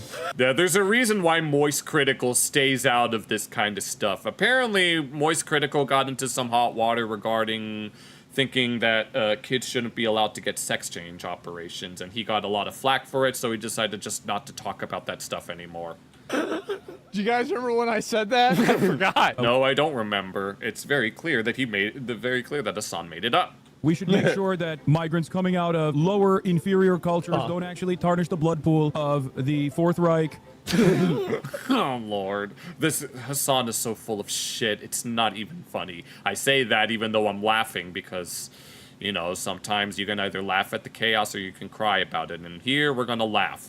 He has consistently defended Israel, attacked. When did I defend Israel? No, he's neither pro-Israel nor pro-Palestine. I defend Israel with. But also simultaneously loves Nick Fuentes. Oh my God, no! I have some of these. I have some of these quotes ingrained in my memory, but some of them I don't remember all the way. And so when I hear them again, it's like the absurdity in the things that Hassan says. I do regularly. Wow. Will hype up Nick Fuentes. The amount of sarcasm in Asmongold is immense. You figure Asmongold is anti-Semitic on purpose or just I can't stop. Ignorant and apathetic? Could be either. Why would I be anti-Semitic? I thought just a minute ago I was defending Israel. He also doesn't whine all the time. Says the guy who whines about Asmongold. No, I'm thinking about it and it just makes it funnier. Don't tell me what Asmon is saying. What the f does he know? Oh my God. No, we have to. We need to do a Hassan Crash Out compilation. Oh my God. Oh, What's Lord. happening here is bigger than one creator. Because this is what happens to anyone who builds a community on ideological purity and emotional outrage. It doesn't matter if you're left, right, or somewhere in between, the outcome is always the same. Yes, you can easily foster huge communities through confirmation bias, but I believe outraged communities will eat their own. At first, I'm pretty sure... No, the left has been kind of cannibalizing each other for a while now, especially since the election. I mean, we have Hassan's uncle crashing out at the establishment Democrats that clearly don't know what they're doing. And then we have people in the left crashing out at each other for not agreeing on every single little thing. And it's just not a fun time. It feels powerful, there's unity, momentum, and moral clarity, but over time the standards tighten, the purity tests multiply, and the second someone, even the leader, steps slightly out of the line, the mob turns inward. Nuance has never been more important, and with that, honest, healthy disagreement has never mattered more. But people are afraid to think out loud, because people are terrified of rejection. Thinking out... Yeah. Regarding, I don't think I've ever said this to anyone, but I've always low-key had this mild fear of rejection. Like, I never really ask for anything. Like, if I were something that I wanted that I know my parents could, like, get for me, I don't like asking for things. It's just not in my nature. I don't want to be a burden to anyone, but sometimes you have to do what you can, right? Loud means taking risks. It means being vulnerable, being wrong, being misunderstood. And inside outrage culture, there is no space for that. What's left is a community that doesn't grow. It just reacts. It polices itself, silences dissent, and hardens into something more like a cult than a conversation. I will never let that happen to me, and I will never let that happen to you guys either. I appreciate every single one of you. The best example of this is the platform Reddit. We live in a digital ecosystem that thrives on outrage, not thought, reason, or even honesty, but the speed and sharpness of emotional reaction. How quickly can I hate, attack, or destroy someone's life who I disagree with? The more dramatic you are, the more engagement you'll get. The more tribal, the more viral. And that's how we've ended up here. Yeah, I don't want to have to do that just to get views on either of my channels. I just want to be able to talk about stuff, and then you guys watch me talk about those things. Simple as that. And then we can talk here on stream. In a landscape where loyalty is valued over truth, and where the people who rise to the top are often the ones willing to say the most extreme things, the fastest. Hassan isn't an outlier. He's the natural product of the system. But now he's also the prisoner of it. A prisoner of the persona he built and the ideological purity he helped normalize. If your community can't tolerate nuance, it's not a community, it is a cult. Right. This has been a very interesting video for me to do. While scripting this, I had to delete quite a lot because I don't want to come across as attacking Hassan's character. He doesn't help himself. I did try to watch his videos and enjoy them from his perspective, but it has been very difficult. Imagine unironically watching Hassan for this kind of thing. No, we got a trooper over here. Let's give him a round of applause. I mean, I shouldn't have done that. That just seems weird. Because he rejects seeking truth. And for me, that is a very dangerous value to uphold. If you've come across this... Yeah, people will say things like my truth versus your truth, even though there is only one truth, right? And that one truth does not care about your feelings. Trust me, I know. Video, and you actually are a huge fan of Hassan's. Please don't get me wrong, I'm not trying to demonize... There better not be any Hassan fans here. You. I'm just trying to help you think for yourself. Think critically about what you are hearing and what people are saying to you. Thank you guys for watching this video. Of course. Here, allow me to... I'm gonna leave a like here just so we can show some support. That was a great video. No. They're very informative. No. I've been keeping up with the Hassan BS since day zero, if anything. And as I said earlier, when he's 1000% fucked, which is when he's either arrested or deported or something in between, then I will host a watch party, and it's going to be good and it's going to be great. But if you're watching this as a standalone video on YouTube, thank you for watching. Make sure you check out the original videos. I'll put links in the description, and have a nice day. All right, then. I know I said that we would do a frickin'... What's it called? I don't actually want to look for a Hassan crash out frickin' compilation. I mean, we could, if you guys wanted to. I'm not sure who's there. If anyone has any suggestions of what we can look at here, unless you guys want to chat, I'm down for really anything. I'm kind of now. There is this one chatter that I kind of expected to show up. So far, they haven't really showed up yet, which I'm kind of glad they haven't, because they have a tendency to want to derail the stream, and I'm not going to let that happen anymore. So, if they do show up, maybe they can at least spice up the stream. They're pretty noisy when it comes to that kind of thing, but at the same time, I really don't want to do the things that person wants to do. They've been having me listen to some very quote-unquote naughty things that I'm not particularly interested in. But regarding all of the stuff that's been going on, it's a lot to take in, really, you know? You're trying to go through your life, trying to live life as you see fit, so long as you're not hurting anyone, and then you have to deal with a lot of heartache, having to deal with a lot of, you know, but either way, I'm glad that whoever's in the stream is here. Thank you for joining. We're gonna keep going. I guys gotta find something else that we can look at. Maybe, you know what? Yeah, I have some of these videos that I've had in my recommendations. Joyful Thought by Mom. Okay, we're gonna listen to a little more music. I think we could do that. That sounds like a good plan for like future streams. We can react to something, and then we can listen to a song as a sort of like intermission, and then we can find something else to watch as well. Well, I've been meaning to watch this, and I already got what I'm looking for. Let's look at this real quick, just so we at least have some content to do. If you're watching this on Kick or wherever, thank you for watching.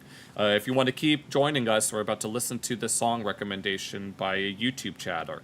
And if you want to join me on YouTube, it should be the same name as my Kick handle. So let's go ahead and check this out real quick. I see this jacket. It's pretty cute. All right, let's go ahead and see. Oh, I already like it. 1 second in and I already like it. And watch the lyrics be something very... I just saw a video in the corner. We're gonna look at that next. It didn't pop up in my recommendations though. Oh, we were just talking about iDubbbz. Oh my god, this is perfect. It's all your fault. I feel amazing. You make me feel like a real fucking starfire. I'm so I might be flying. I want to crawl under my covers and just stay there. Oh lord. I know it's weird to say you changed me. Oh, man. I don't need anything. Just when you talk to me, I can't believe anyone would ever be that nice to me. But would it be alright? Would it be okay? Would you be my joy? Oh, Lord. Today? Would it be alright? Would it be okay? Would you be my joy? Is there a name for this style of singing where it's like singing yet talking at the same time? I feel like that there should be a name for that style, but I'm drawing a blank. I'm fucking melting, maybe sweating. I fucking love it when you treat me like a princess. You rock my world. You're so powerful. It really, really makes me feel like I'm dreaming. I'm like water. I'm like whatever. It's too embarrassing to say how I'm feeling, but would it be alright? Would it be okay? Would you be my joyful thought today? Would it be alright? Would it be okay? Would you be my joyful thought today? I always feel so weird. I always feel so alien in my skin. It feels surreal. It feels so strange to not be afraid to let you. How joyful. Oh, man. No, you've got some interesting taste, H. I'm not hating. I'm just, you know. I'm usually, and like I said, I've mentioned on like my previous streams that I like listening to rhythm game music, which, oh no, that's actually something we can do like after we watch this iDubbbz video. Oh my god, no, this is gonna be crazy. No, we'll listen to, I'll let you guys listen to at least one song that, or at least a type of song that I listen to. If we're gonna be recommending songs, then I think it's only appropriate that I recommend some songs too. But I want to check this out. This didn't appear in my recommendations today, which is kind of odd. No, I want to see what's going on with iDubbbz. No, we were talking about iDubbbz earlier, and within a previous stream, it was like last week, I think. It was like at the end, there were a whole bunch of chatters that had joined the stream, and no, we were just having a fun time. I was so happy that we were all having fun. And we were looking at something called The Menace Crew, where at the end, we were looking at the Season 2 trailer of it, and at the end they showed iDubbbz in a Tingle from Zelda outfit, talking about, you know, stealing 34% from a charity. So I want to see how iDubbbz just responded in the worst possible way. Welcome back. Okay, let me get set up and then I can do like a YouTube intro in case I decide to make it into a standalone video. No, this is how I wanted my streams to go, but a certain someone kept on derailing them. But, okay, let me start the intro. For those of you watching on YouTube, what's good? Welcome back to my YouTube channel. This is Bizcoon, and today we got another More Pegasus video about how iDubbbz just responded in the worst way. For those that don't know, iDubbbz has been getting into a lot of heat within these past few months, from his content cop on Ethan Klein, to the Creator Clash charity fiasco, to his little breadtuber venture, calling out people that tried to call out pickpocketing migrants and stuff. But we're going to check this out and see what's going on. I don't want to react to every single Pegasus video, because I know that the one time I made a video, it only got like 20 views, but we'll see what happens. But before we get started, make sure you guys check out Pegasus's original video. I'll leave links in the description and all that. And let's go ahead and get back to a series so sloppy, even your Joes subscribed. Welcome back to a series so jelly. Even Santa Claus subscribed. In today's video, iDubbbz has dropped a new video responding to the drama. He talks about how stoic he is. Apparently he graduated so he hasn't changed a bit. From empathy to stoicism now. He addresses the allegations of Anissa treating him badly. He brings up commentary channels like WestJet and Sensitive Society. He's once again... Oh, I've seen WestJet appear in my recommendations every now and then. Again, calling people sexist and misogynistic. Of course. You can't think of any other insults, so you just throw out those buzzwords. He talks about gorgeous Gabe, Anissa's alleged crush. He okay. What? lies about Ethan again, saying that he paid iDubbbz' boxing coach to appear on his podcast. He's somehow lecturing people on morality and bullying. Oh my god. Then he calls me out specifically in a oh no, he's been called out now. longer segment, conveniently dodges the most important points. He also calls me a teenager, I assume to... Oh, of course. More Pegasus has been doing this for 7 years. I don't know how old he is, I just know he's from Singapore. Say that I'm immature. He calls out Tectone and iDubbbz' boxing coach and his wife. We'll also be looking at people's response to the video. Subscribe or your life gets worse than iDubbbz' career. Oh, speaking of which, there was a chatter, like, in last Thursday's stream that, after we watched that Menace Crew video, said that I'll probably have more viewers than iDubbbz has now in, like, the next year, which, it's fun to dream. The jelly Pokemon, Jellicent. Let's begin with iDubbbz' new video about commentary channels called Coming Clean. So he's Yeah, and he's probably not even gonna come clean. He's just gonna call out other people. I'm betting it now. basically addressing his relationship with Anissa and a bunch of criticisms people have for him. But in this video, he literally dodges all of the actual important points that we made, all of the legitimate criticisms, and addresses some random shit that people were roasting him about. No mention of taking money from charity, associations with Hassan and... Of course. I called it. I knew that he wasn't actually going to talk about stuff that he did. He's going to talk about stuff that other people did, because that's how much of a bitch he is. Goon Squad, terrorist supporters, backstabbing Ethan, supporting CPS calls, so many other things he could talk about. Ignored all of them. So he's... No. He thought he could beat the accusations. He's confirming them, even as we speak. Starts by talking about his relationship and how stoic he is. I don't know if this is your own theory or if it's just like implanted in your brain from all the other hate videos. There was never a bonus. I never spoke to these losers about a bonus. If you're gonna be a hater ass bitch, take it the full way. Today says the hater ass bitch. Oh my god. Today I'm going to be doing the thing that everyone tells you not to do, and that is feed the trolls. I love it. I'm going to do the thing that I've told myself to do, and that's talk shit about bitches like you, iDubbbz. Issa, I love everything about her. I've only grown to love her more with time, and a lot of people online don't see it that way. I am quiet, stoic, not talkative. She is the opposite of that. She is loud, very talkative, social. People struggle to understand that dynamic, I think, especially me being a person who has made a career of talking online. Okay, first off, immediately calling all the people talking about him trolls to discredit them. This is a classic tactic from the Hamas Piker playbook. Of course. No, he'd be part of the Hassan orbit, so of course he's going to use all those tactics. Just call people slop tubers or trolls to discredit anything that they're saying instead of actually addressing their arguments. Second thing, iDubbbz calls himself stoic. Are you kidding me? A stoic person is someone who shows no emotion and endures pain or hardship without complaining or showing distress, often as a result of self-discipline or a philosophical principle. That technically applies to me. I'm usually someone who keeps his feelings to himself, especially when I'm like at work and I got a job to do. Nobody needs to know about how I'm feeling inside. I just want to make sure I get my job done.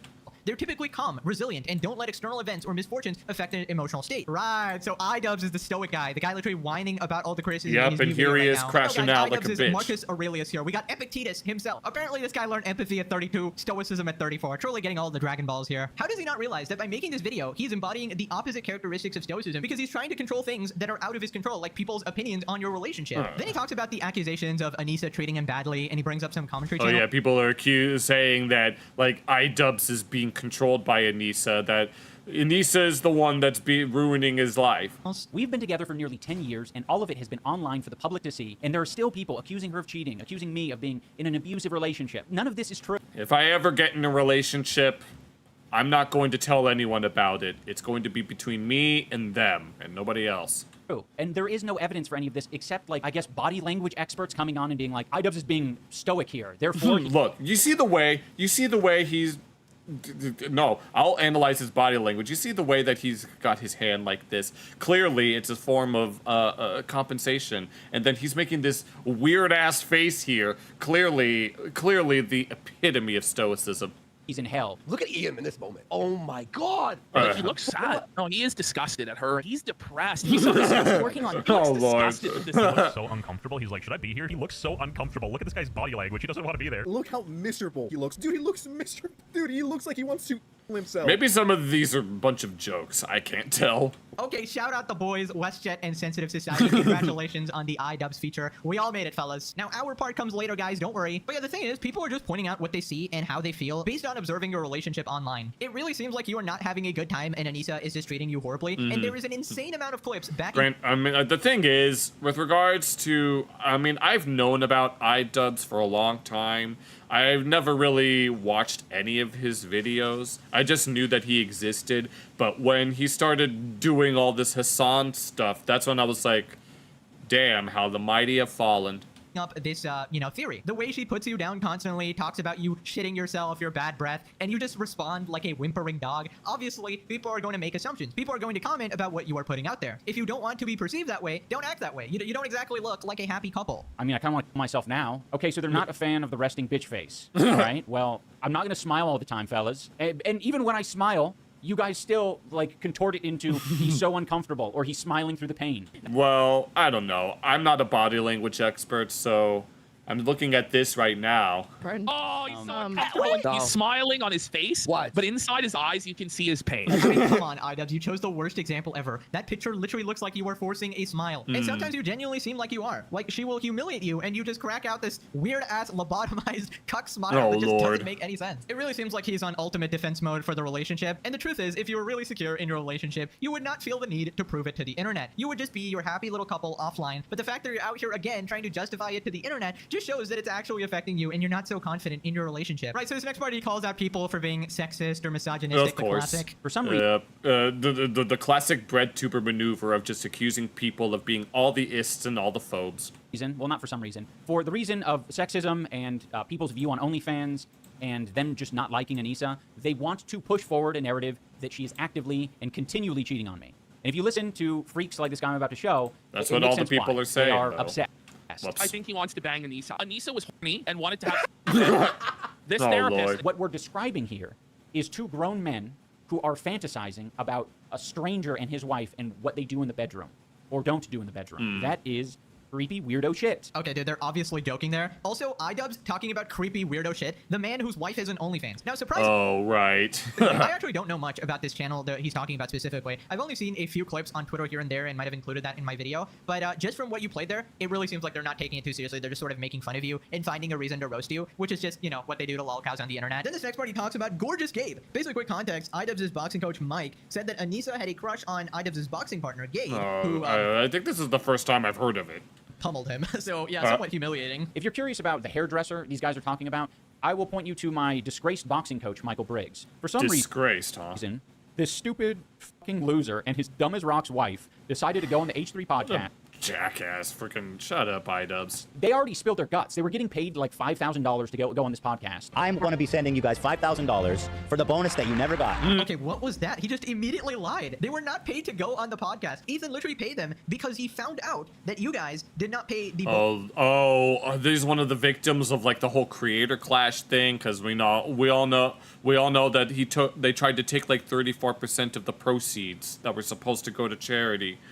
Bonus amount to them. So Ethan, from what I understand, was actually just being nice. So it wasn't like a payment to appear on the podcast. That is a huge difference there. That was literally Ethan just being a generous person there. But obviously, you can't really expect the truth from a friend of Hassan here. I think they were maybe afraid that they wouldn't get the money if they didn't thoroughly trash us. So them maybe thinking that they weren't trashing us hard enough, Michael Briggs decided to invoke the name of one of his presumably friends and say that Anissa was like thirsting after him. She definitely had a big crush on one of the guys that would come in and spar with them, because anytime they would spar, she would just be super into it and watch every moment. Oh yeah, people accuse iDubbbz of being in the quote-unquote cuck chair, especially when it comes to Hassan. Yeah, even if he would like beat Ian up, she'd be very into it. For whatever it's worth, every time Michael Briggs, my disgraced boxing coach, would reference Gabe, he would always refer to him as Gorgeous Gabe. He couldn't help but refer to him as Gorgeous Gabe on the podcast. I would call him Gorgeous Gabe. He's a beautiful guy. Yeah, he's got tattoos, he's large, he's tan. I don't call him that. My wife doesn't call him that. If you have some unresolved sexual tension or fantasies, whatever the fuck it is, you need to keep that shit to yourself and not project it onto other people. Dude, sounds to me that you're the one who's projecting, bitch. Is it just me, or is this the same shit that Hassan does? You know when Hassan says, oh, Ethan has a psychosexual obsession with the concept of a psychosexual attraction. Me? Like, obviously nobody believes that. And here's iDubbbz saying, oh, my boxing coach is just sexually obsessed with Gabe here. Yo, his boxing coach has a sexosexual attraction attraction to whoever this Gabe guy is. Dude, nobody's buying that shit. Now, as for the facts of this situation, did Anissa have a crush on Gorgeous Gabe? Obviously, we don't know for certain, 100%, because no, we weren't there. But I do feel like a loser. I'm like, he probably has great conversations with everyone except me. He's this jacked, 200-plus pound dude with a bunch of tattoos. He kicks my ass. This is obviously a he said, she said, but iDubbbz is a known liar, so take that. Also, I love how he doesn't even address the main horrible thing they did, that Mike's wife was a child marriage survivor and reached out to iDubbbz and Anissa for help, and they ghosted her. They ignored I didn't know about that. That's my first time hearing about this, and iDubbbz just ignored it? her, and they didn't even address that allegation at all. Right, so this next part, he talks about morals, you know. Oh, here we go. Morals. You took 34% of the profits. Taking money from charity, talking about morals. Morals. I briefly want to talk about the concept of being a lol cow, because these fucking... Oh, so you're gonna talk about yourself. Losers. They love the concept of, like, labeling someone a lol cow and then, like, bullying them and watching their life spiral out of control. Yeah, well, I'm watching a lol cow right now, so yeah. They won't, you know, say as much. They'll just be like, yeah, we just do it for laughs. The whole thing's entertainment. It's just a, you know, just an innocent guys just having a laugh. Oh, yeah, and you can play, yeah. Well, at least they're pumping out the content. At least it's getting views. Thankfully, Anissa and I are in a much safer and privileged position than many other people who are the targets of guys like this. Didn't you sell your house at some point? I remember hearing about iDubbbz having sold his house. Who want to bully them into submission. Yeah, this is Rich coming from the content cop guy. The guy who literally made a career off of destroying other people so completely that they actually quit after. Back in the day, a content cop was literally the sign that your career was over and you had to move on in life. And now it's the sign that your career has only just begun, and now you're about to skyrocket.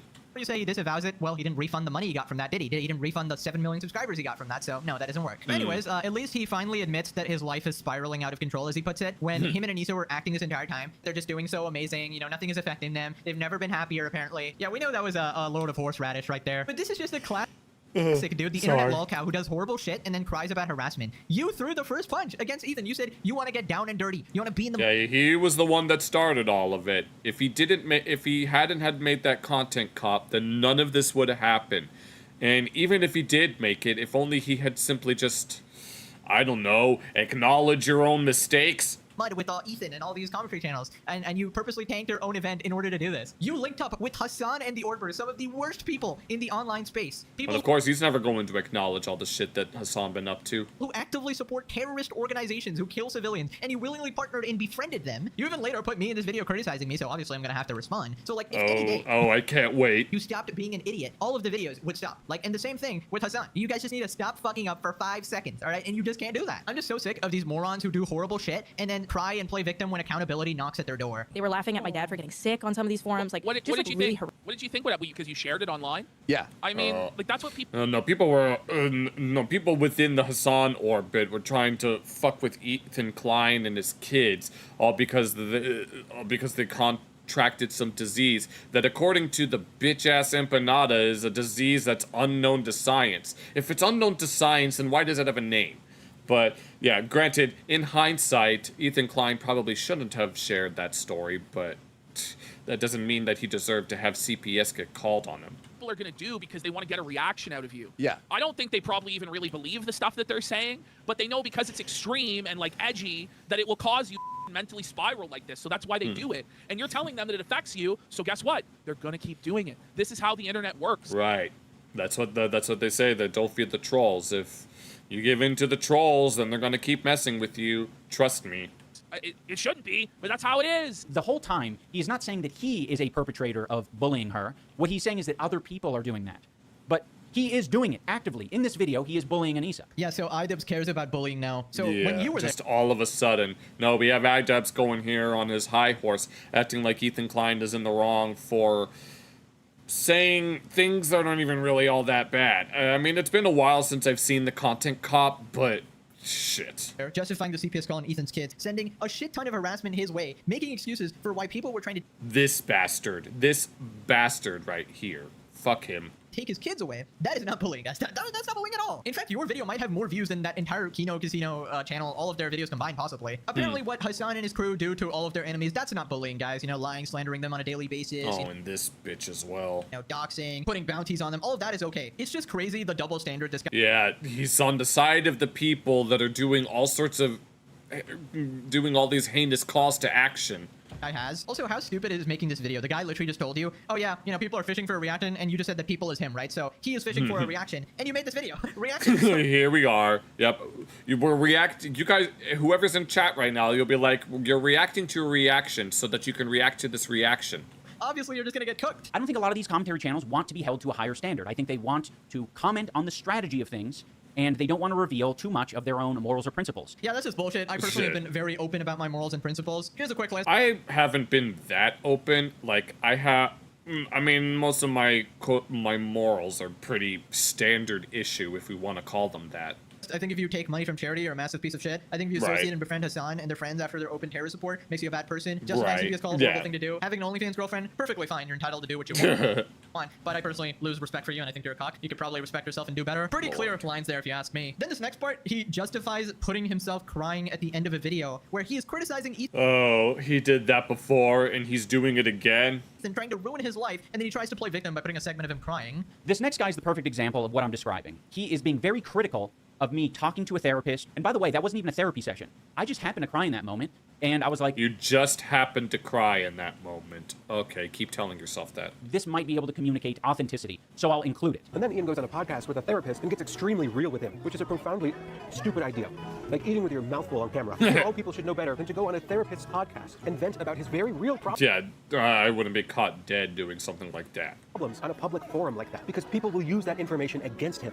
If you're going to be a hater-ass bitch, take it the full way. Take responsibility for having the opinion that crying online is pathetic and weak. This is so disingenuous. It's not crying online is pathetic. It's the content. No, that's the thing. You'll have... No, this reminds me of when the Unsubscribed podcast was covering an incident that happened within the Buffalo School District in New York. And one of the guys was brought to tears because they couldn't believe what had happened. Now, obviously, there's no shame in just crying for something like that.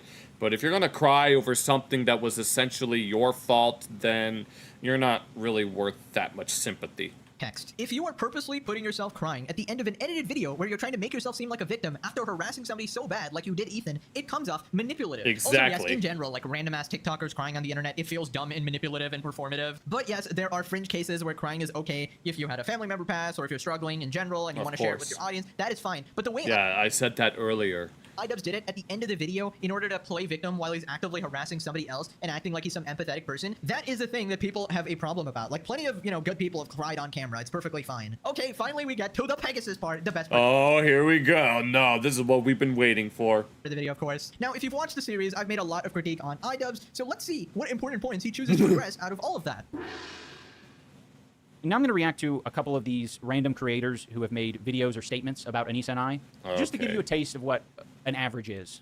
And additionally, like in making some of those videos, it just attracts a certain type of person where they're like, I'm going to list off a bunch of people I consider lol cows or people who are mentally like disabled, and I'm going to tell you to. Oh, so you mean like you? Make fucking documentaries about them, and then in that case, like I'm not fucking doing that. You're seeing that happen right now with World of T-shirts. There's a lot of people who think they're like doing it responsibly or respectfully, and it's just hell. It's just like, what the f is any of this shit? Bro, what is going on? Anissa legitimately convinced him his entire being as a person is bad. Did I once say my entire being is bad? You didn't say it, obviously, but you act like it. You disavow your old audience. All right, here we go. Is that all he said? You changed your content. You said you were a bad person in the past. You're disavowing even more content you've made now, and I'm simply pointing out how you think you're a good person now and a bad person back then, when I'm pointing out that you're literally a worse person now. Also, come on, what random clip did he choose to address? What happened to all the legit critique that I listed out? Oh, is that what it is? He just points out a few seconds and doesn't even actually look at anything else? Typical. Instead, he's talking about a random WoW clip of him that I put in just to show how pathetic he is as like a side jab. Is that the conclusion you got? You're allowed to be critical of yourself and the content you're making. You would benefit from being... You're not being as critical of yourself as you think you are, iCuck. A little critical of the content you're making. Like, what the fuck is this? Like, actually comment on what I was talking about. More Pegasus has been commenting on the stuff that you've been talking about for months now. Do you agree or disagree with a statement that you should be making videos and documentaries about people who are mentally disabled because you are encouraged by your fan base to do so? Do you agree with that? Maybe engage with the prompt. This fucking moral grandstanding ass bitch. And fellas, and even fellettes, all right? Never, just listen up, all right? Never let your partner actually change you this much. Never let them convince you that you are so bad as a person, like everything you do, the way you act, everything you believe is bad, and you must agree to their way of life, everything they do. Why do you think that? Yeah, don't let anyone tell you otherwise. She thinks everything I do is bad.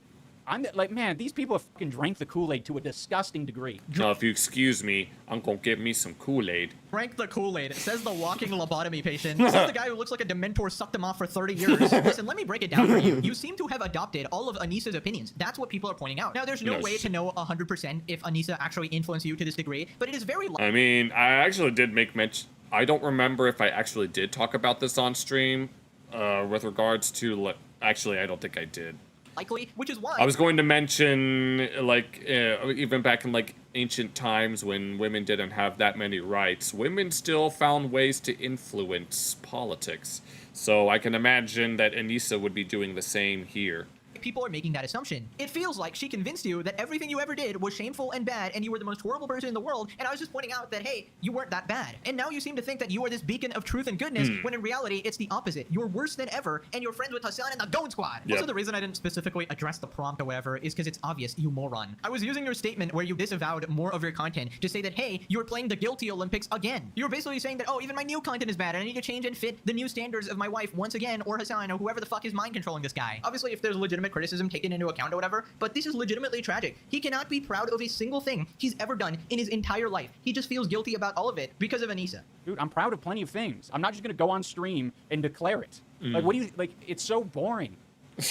Okay, whatever. Like, I don't want whatever to helps you sleep at night. About how proud I am of making the Airsoft Fatty documentary. Like, what the hell is Airsoft Fatty? Do you guys really need me to fucking bloviate about how I really enjoyed following the narrative structure of a fatty battling with his friends in Battle Creek? Yeah, so your fan base doesn't think you're a cock loser. I think your audience would appreciate that. They would appreciate the creator they like actually being proud of what they make. If I make something millions of people enjoy and later say, yeah, that was the worst content ever, anybody that watched that is an incel, misogynistic piece of shit. Oh, good lord. You know, basement dweller. And then you play this moral high ground like, welcome to the internet, ladies and gentlemen. I've changed now, but they're all still stuck being losers. Of course people are gonna get mad. You think turning your back on people that love and support you all for validation from a bunch of freaks is actually a good idea? For example, for me, I'm very proud of what I make. I think it's super entertaining. Yeah, I hope to be able to be able to be grateful for the stuff that I'm making, even if it's going to take a long time. Funny, it's informative. I call this the legendary series. The legendary series, so sloppy. Absolutely unmatched cinema, worthy of a absolute cinema, as they all say. $1 billion Netflix contract, of course. Bragging is just sort of having some pride in what you do, because how else are people going to respect you if you just think... Yeah, whenever I'm at work, I always try to make sure that my job is done, and I make sure that it's done well. I don't like it when I do bad. I always feel bad whenever I mess up something. That everything you do sucks. Right, so this next part, he says that the only reason we are mad is that we don't want to be like him. It was my opinion. Well, I don't want to be like him, so he must be doing something right. Your content in the past was actually good before. It was actually logical. You made some good points. You don't need to feel so bad about every single thing. You know, maybe you did some bad shit. You said some slurs. That shit was bad, whatever. Dude, I know. I just, this is so frustrating. I just want to say, like, a lot of the things that I'm going to talk about are going to be upsetting or they're going to be a downer to you because that's interesting. Like, I don't know if it's because I have a higher threshold. It kind of feels like I do, right? A lot of the things that these commentators are commenting on is they're saying, like, oh my gosh, that would crush me, basically, if my wife described me in that way or said that about me. And it's like, okay. Yeah, he's completely dancing around the problems that people have with them. Nobody cares about the kind of content that you're making. The fact of the matter is that you're collaborating with very, very bad people. It would hurt you. You're feeling bad through me. You think that I'm feeling those same feelings that you're feeling.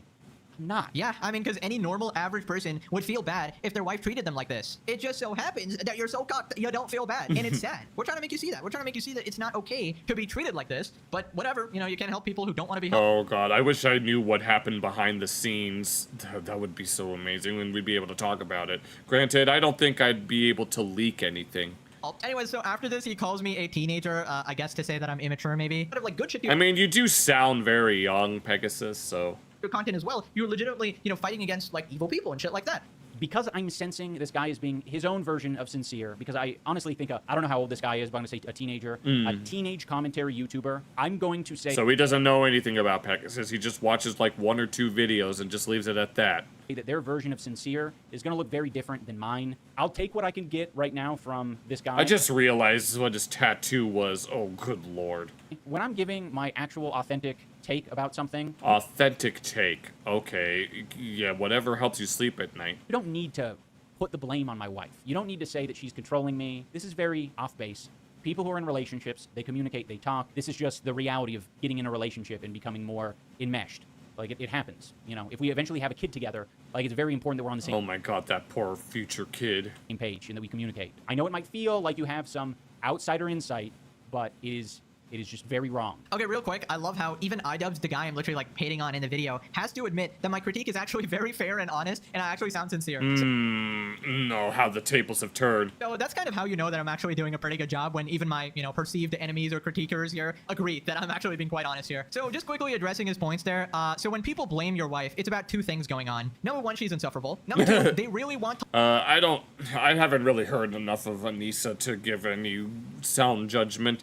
I just know what other people have said about her, and she seems very, very wishy-washy. Like you, iDubbbz. They are desperate to think that, hey, this guy that I watched all these years, he's still a cool guy, and the only reason he's bad is because, his wife or Hassan brainwashed him. But thank you for clearing it up that you, on your own, decided to do all this horrible shit. And thank you for, eliminating the hope from all of your hopeful fan base who was like, oh yeah, no, iDubbbz is still a good guy deep down. Nope, okay, he has admitted it right here that, hey, I am the scumbag. Now, as for the teenager allegations, I'm actually 24. I turn 25 next month. I mean, he's younger than me. iDubbbz is a decade older than me, so I guess I'm young compared to him. I mean, you can think I'm young or immature. No, I remember I was at a house party with a bunch of people.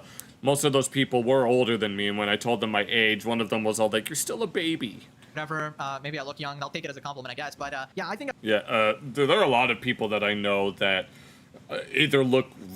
There are people that'll be of a certain age and they look much older than they actually are, and then you'll have someone like one of my parents who do unironically look very young for their age. I just operate on common sense in general. Anyways, this next part he talks about Tectone, and he's like disappointed Tectone doesn't like him. I mean, dude, you're buddies with his #1 op, Diddley Piker. No shit. I feel very free to speak my truth.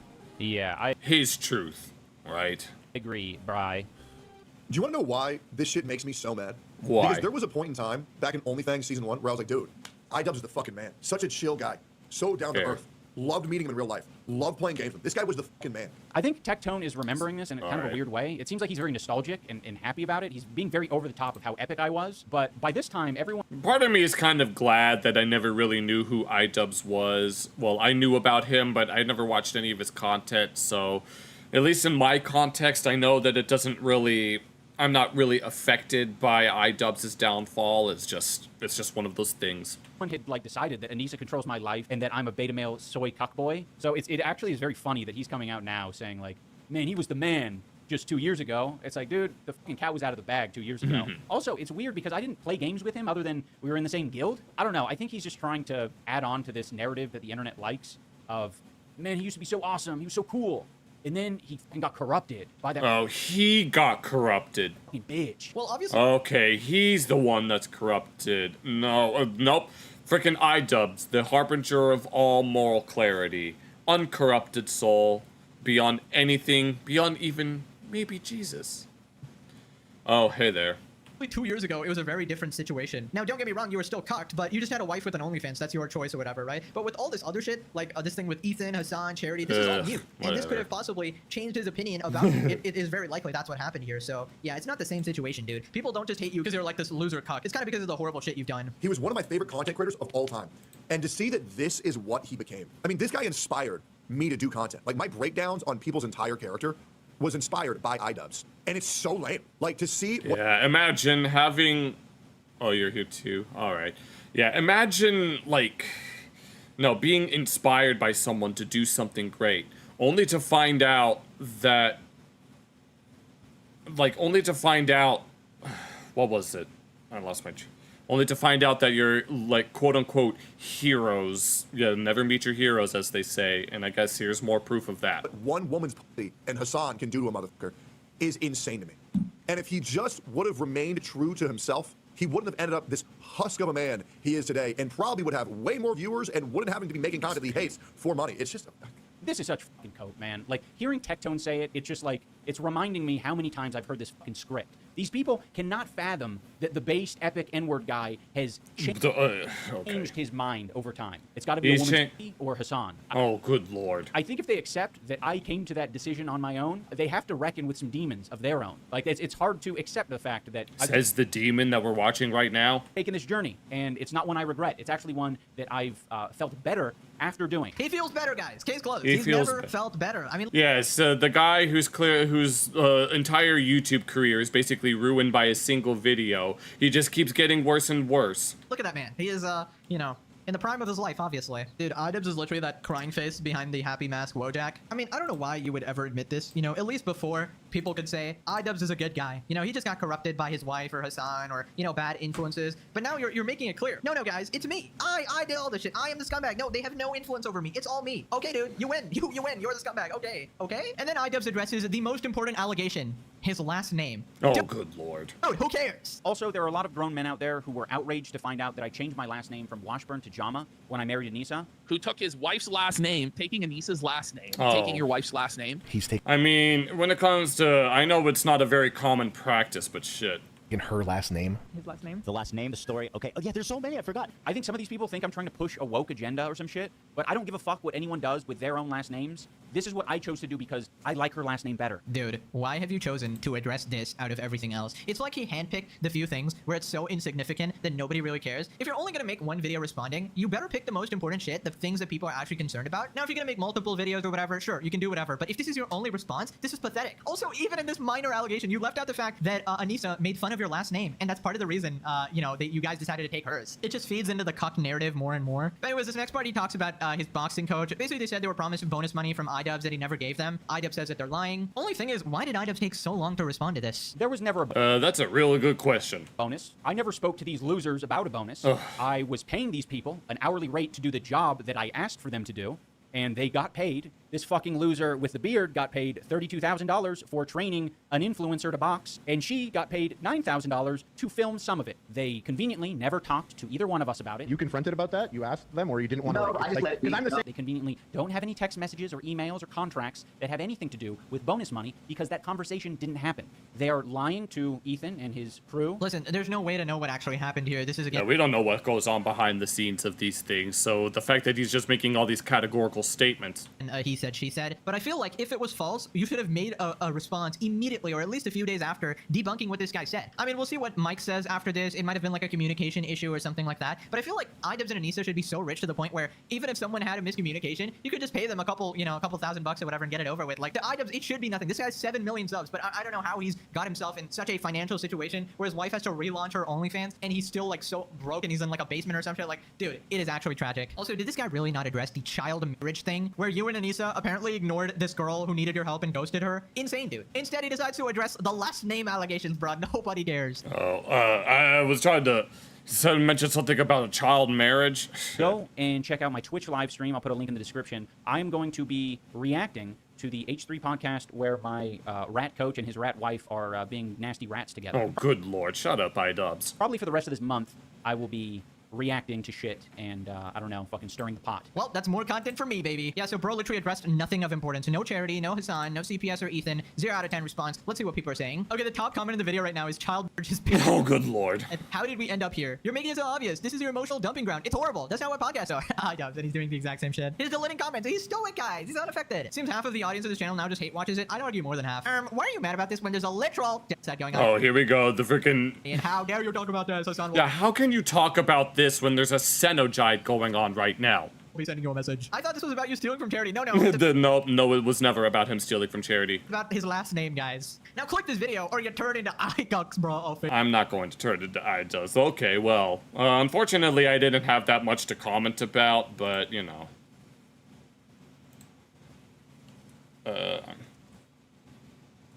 Hold on, someone sent me a message real quick. I gotta respond to them back. But, well, that was, if I decide to make this into, a standalone video, make sure I'll put links in the description. I didn't have enough commentary to really want to do that, but, I gotta, someone's messaging me right now.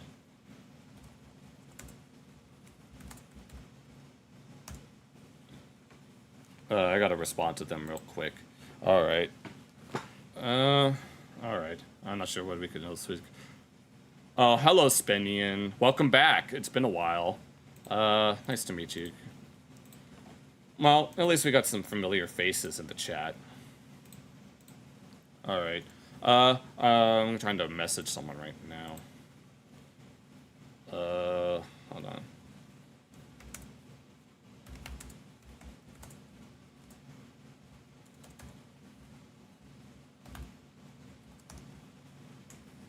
All right. It's like 3:54 where I live right now. We could probably spend the last 30 minutes of the stream just chilling. Tennessee Reaper. One moment. I got it on right now.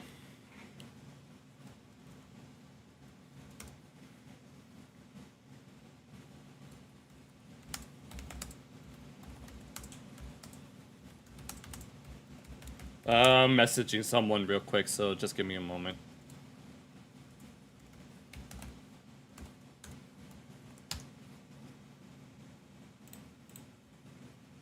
Someone's been a little hot-headed. Yeah, I can imagine.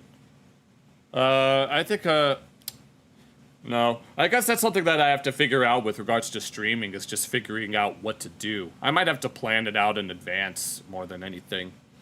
But, alright. Here, let's try to look at some.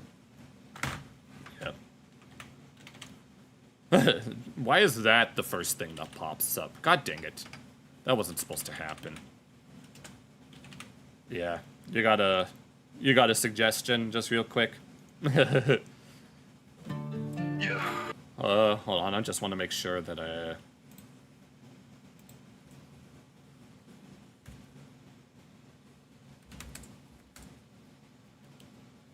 Yeah.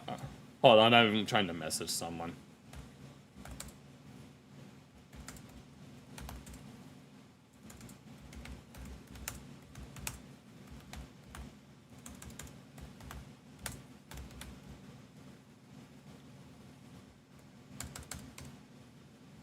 If you have a song suggestion, feel free. Go with the flow, if that's what it is. Yeah, let me look it up. We can spend the last 30 minutes of the stream this is a pretty chill stream, all things considered. Not much to do. We reacted to a few things, catch you up to speed, Cal. We checked up on the Charlie Kirk situation, and then we watched another Hassan video. 1S.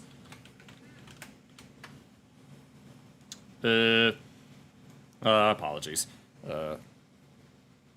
Ever heard compositions by... I'm not sure how to say that. Hightor? Villalobos? Eric Satie? I don't think I've heard those before. I got a message.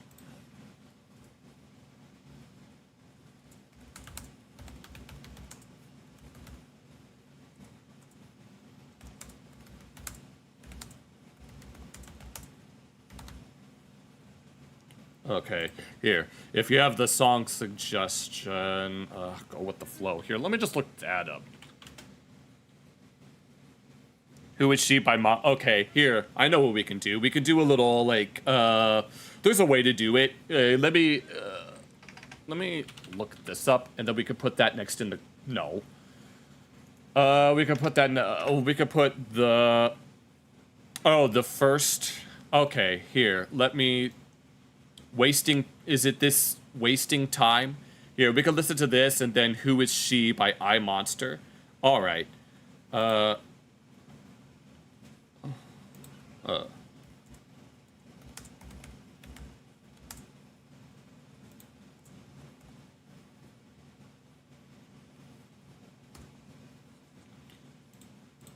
Alright, is it this first one, Wasting Time?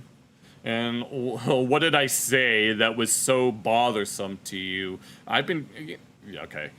Here, and then we'll put this next song that H recommended after that.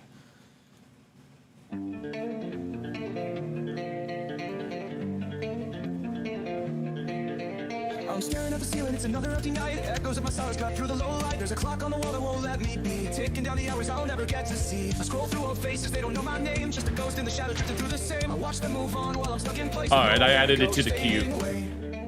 I'm just wasting time, chasing shadows in my mind, lost in the quiet, nowhere to hide. I'm just wasting time, with nothing left to find, living like a ghost in the corners of my life. Every day's a whisper just slips right past, every moment's a memory I know won't last. The new vsuno AI is impressive. I can imagine. This sounds pretty nice. Oh, before I forget, I want to share some of my favorite music. There's actually like 2 songs that I have in my head. Oh yeah, that's right. There's 2 songs that I have in my head that I would like to share with you guys, and I'm sure you guys would enjoy it.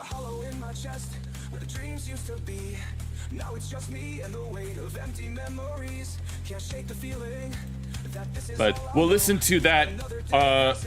Well, is it even gonna play after this? Lord. Oh, this is nice. I know a lot of people like to shit on AI stuff, but sometimes. But I'm just saying, if anyone needs a singer, I'm more than willing to provide my vocal services. I just need time to like learn the song and do it that way.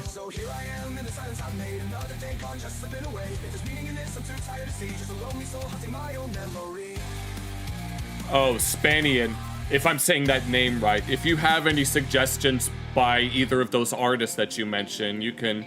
We'll spend the last few, like half an hour, just doing some stuff.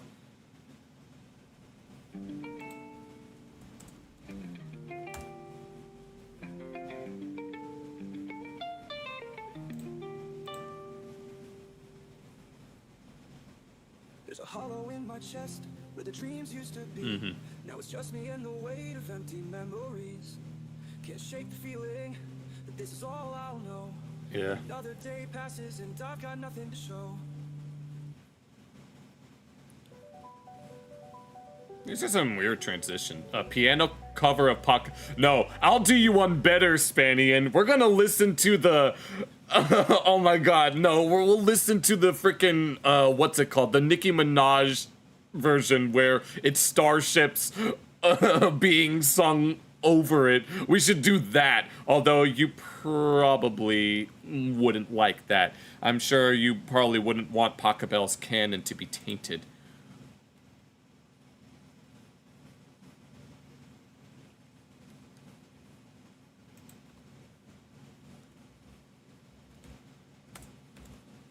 Oh, hold on. Messaging someone.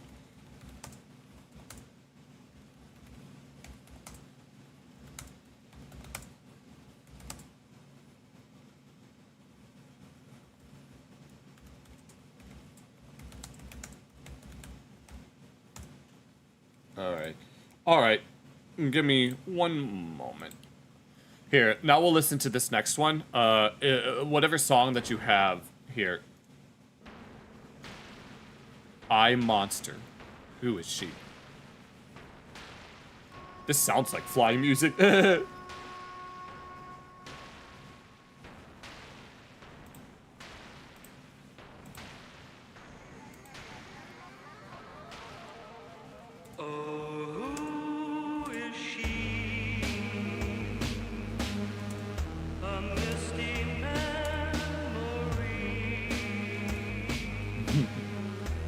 Yeah, there's some people that are behind the scenes.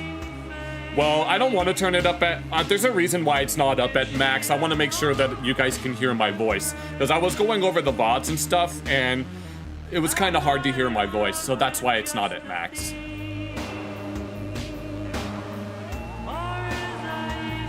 So I hope you can make a pass for that.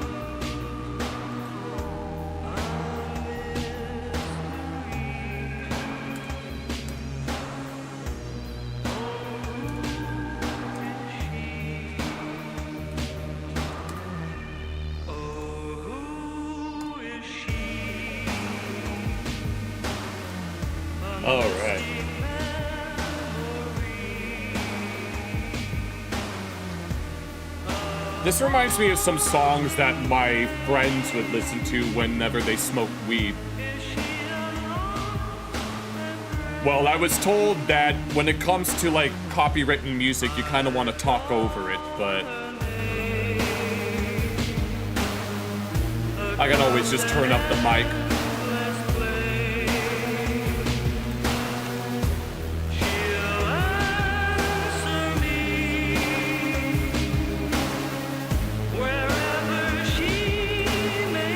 Yeah, there's someone that's trying to help me promote my channel behind the scene.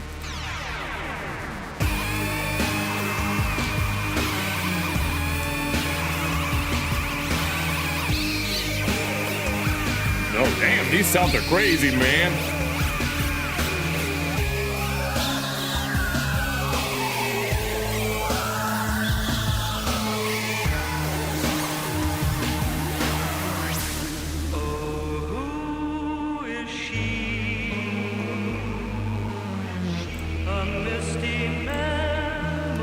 Yeah, I can imagine. It's just, I just want to make sure that there's like balance.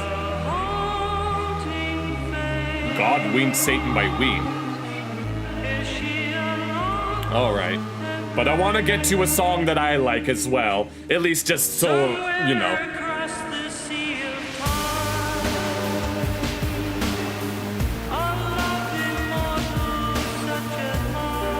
Oh, damn. This song is interesting. No, this sounds like the type of music that my friends would listen to while smoking weed. Granted, I don't smoke weed anymore.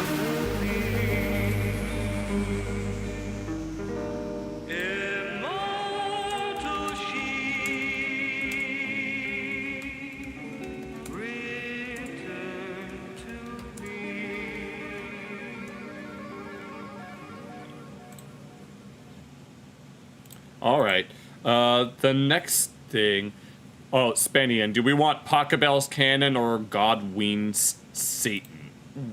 Whatever the heck that's supposed to mean. Okay. Here, let's just look this up. It says it's an album. This is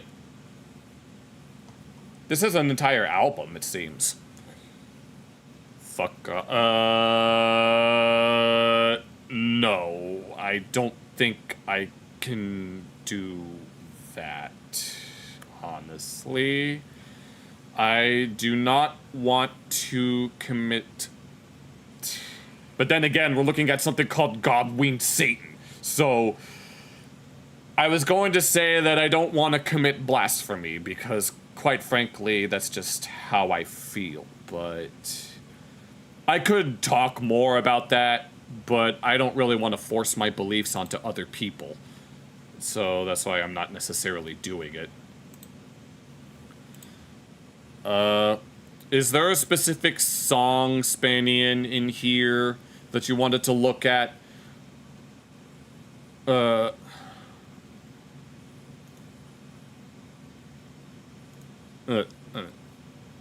It's not bad for me. It's just the title. I'm sorry, it's just the title. No, as someone who has certain feelings, it's just, oh god. I don't see anyone. I don't see anything here. Bumblebee? Okay. Sweet, as in sweet little bumblebee? Okay. I'm guessing it's... What the heck? Oh, good lord.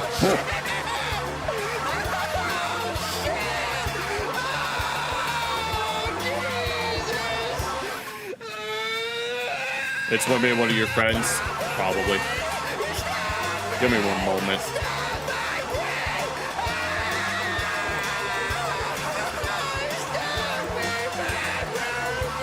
Okay, this one's kind of... Is there a name for this type of music? This vaguely sounds like Justin Roiland.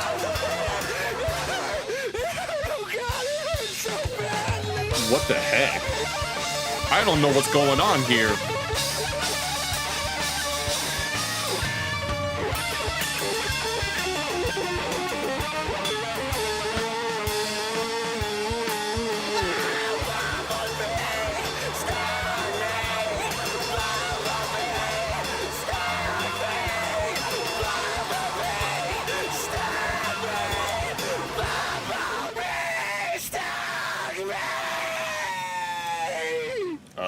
Okay, then. That was certainly something. Regarding looking up Calvin's next song selection, I don't know if I feel comfortable looking up. I don't feel comfortable typing that. I'm sorry. It's just, I don't want to, you know. I just don't feel... it is insane rock. Yeah, well, it's definitely insane. Yeah, someone's trying to help me boost my Kick channel, and it's been... I mean, I did get, like, quite a few views on it, like, earlier in the stream. But, like, I'm dancing in the show tonight. Is that in this same album? I gotta look up, yeah, one of the people that are helping me wants me to go for subs, but, I might have to, if anyone has any suggestions in order to motivate people to sub to my Kick, I'd be more than willing to hear it. Like, I know that people will do, like, sub goals. I actually do have, like, a few ideas in mind. Oh my god, too many suggestions. I have some ideas in mind for, sub goals, but I'm not exactly sure how I would want to implement them. I'm dancing in the show tonight in this same album, or is it something else? Here, I gotta open up multiple frickin' tabs just so I could figure out what to do. Oh my god.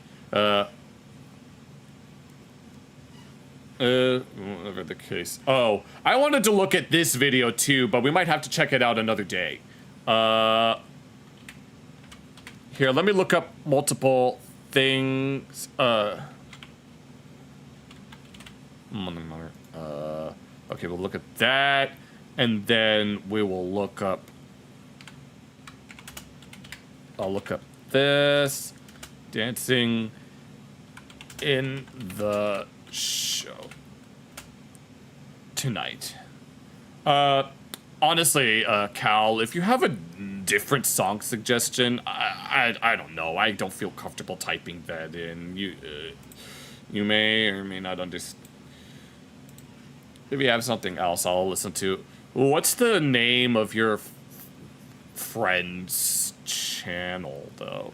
But eventually, I do want to listen to something that I like. So, well, may as well put your suggestions in now if we're going to spend the rest of this stream listening to music. But regarding frickin' doing incentives for subs, I'm gonna have to start doing that. I'm not. I do have ideas on how to gain some subs, but I'm gonna have to start slowly.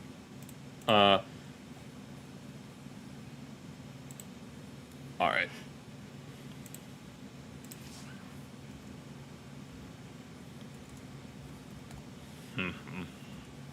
All right. Yeah, I have some people in the background that want to help me out. Yeah. Yeah, but Cal, if you have a different song by your friend, you can show me the. Tell me the name of the channel here. Let me do. Who was next in the? Let me. We'll do I'm Dancing in the Show, and then we'll do Anna. Oh my god. Do I really? What is it with all these explicit names? No, please. I'm trying not to deal with that kind of stuff, but it kind of... I'm trying not to do that kind of... Well...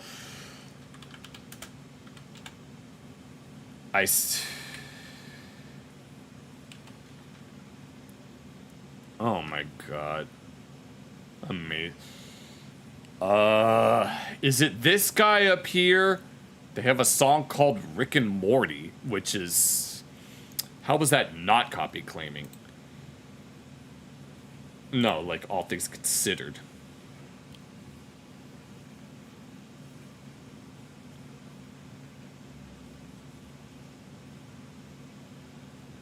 Yeah, I have some people...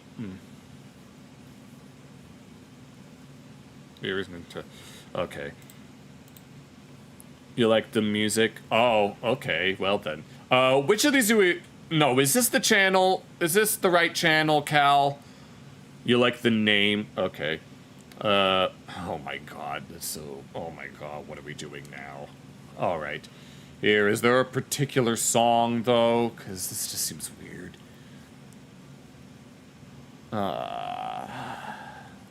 Oh, Lord. Oh, man, no. We're going back. Well, now it's a party, so I can't be too mad. No, I'm trying to converse.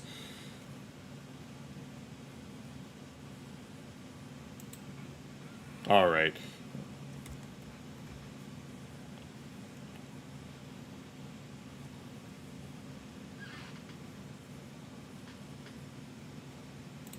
All right. Here, I will... The one in the purple. There's like 3 things that are purple. Okay, Boomer? Is it that one? I need to put these in some sort of queue. Because Lord knows, if it's not in the queue, it's gonna be crazy. Is it okay, Boomer? Yeah, we'll do that. And then we'll do... With the date in the breakdown... Why don't I... Oh, hello, DeRoyal. I don't smoke anymore. Oh, it's a long story. It's a long story. I had recovered... Hello, Julius. Well, nice to have some more. It isn't good. I mean, there was a point in time where I used to smoke all the time, but then I suffered caffeine poisoning. And ever since I suffered caffeine poisoning, ever since I tried to smoke weed, I kept feeling the symptoms of like the uncontrollable shakiness and nervousness. Right now, we're trying to figure out which songs to look at. The actual dude? This one? I'm sorry, it's not. I'm trying to... No, we have some songs that some of the chatters want to listen to, and I'm trying to figure out which is which. But thank you for joining, DeRoyal and Julius. It's always good to have more faces in the chat, just all things considered. I'm also currently conversing with some associates in order to... Okay, here. We'll do this first. It's called Elton John. Again, but I don't know what that means.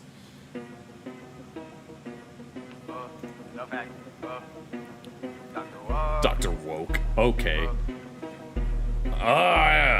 These videos. Got 100 on my arm with my clout goggles on. Bitch, I feel like Elton John. Elton John. Okay then. But welcome to the stream. We'll be wrapping it up within the hour, preferably. But yeah, regarding weed, yeah, that's kind of what happened. It's unfortunate, but I'm fine without it. I've been fine without it this whole time. Am I gonna have to... Well, I won't be making these into standalone videos. These are just for fun. You've been here the whole time? Oh, damn. Were you that one viewer that didn't leave after we finished that Hassan video? There's a monkey. Oh, in the video? Oh, I see. Oh, you were here? Oh, damn. Thank you for staying as long as you guys have. Thank you so much. That means a lot to me. But right now, we're just kind of vibing. We did what we needed to do, and now it's time to move on to something new. I'm just glad that No, this is what I need. I need interaction, because it was kind of hard for me to talk about some stuff without some meaningful interaction, but thank you guys for staying as long as you have. It means a lot. Right now, I'm conversing with some people in order to help promote the channel.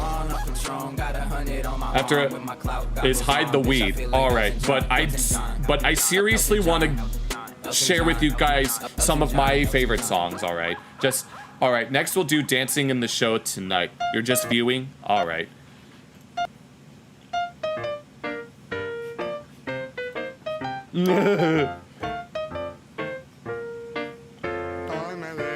Oh, welcome Andrew Quincy, or Quince, however you say that. Thank you for just viewing. Even just simple views mean a lot to me. Thank you guys so much. Aw, thank you. You guys are so great. Thank you guys so much. Thank you all. Each and every one of you. I appreciate each and every one of you Thank you so much. Even you, Calvin, as iffy as you've been, I still appreciate you, alright? Don't think that because I don't want to listen to certain songs that But you have been saying some uncouth things, and I'm not sure if I appreciate it. I mean, I get it. I'd be pretty peeved too if someone were talking shit about me like that, but, you know, you have to find balance, right?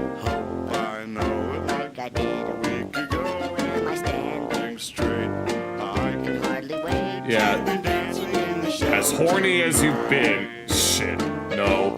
I just wish that Jackal was here, but he had to go to bed, so I don't blame him. But just so you guys, thank you all for joining. We're gonna chill for a little bit, just so we'd have some stuff to get to. But I still want to listen to my songs, all right? Once we get through this and this, we'll look at one more song, and then we'll look at something that I like, so that you guys can get a feel for the type of stuff that I like.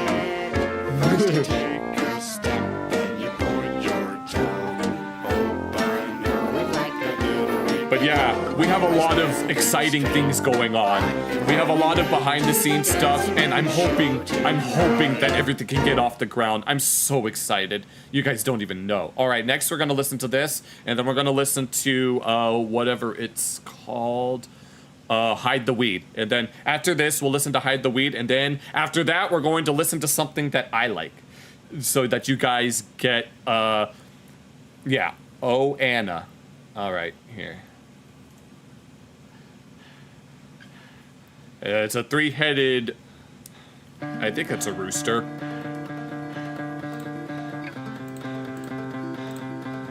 But either way, thank you all for joining, so.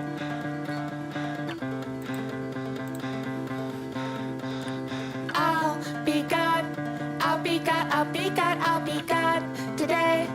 Hold my head down, and breathe away. You guys have peculiar music tastes, all things considered. I don't blame you all.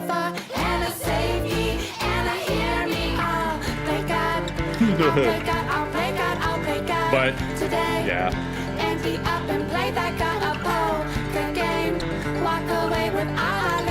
Yeah, but at least we're finally gonna wind down a little bit. You don't have taste, you have standards. Well, yeah. I tried to say that I have standards, but so far they haven't really been as high as they could have been. Well, musical taste is subjective, so it doesn't matter.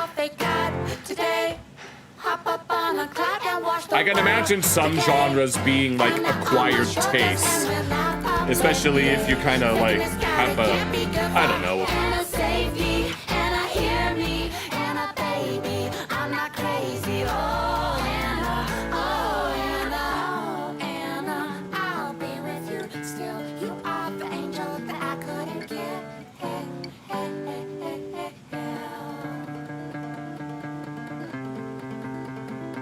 Okay. The type of music here that we've been listening to is very, very peculiar, to say the least. Make your own music? Eh. Everyone has their taste, and I'm not gonna judge anyone based on those musical tastes. Yeah, it's like I would like to make my own music, but I don't really have the time to do that. I have melodies in my head that I would like to one day, like, you know, make into songs. But right now it's not really, I don't really have the cards for it.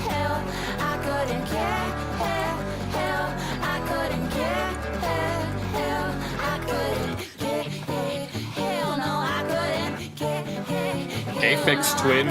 I feel like I've seen that before. I'm gonna need to remind myself.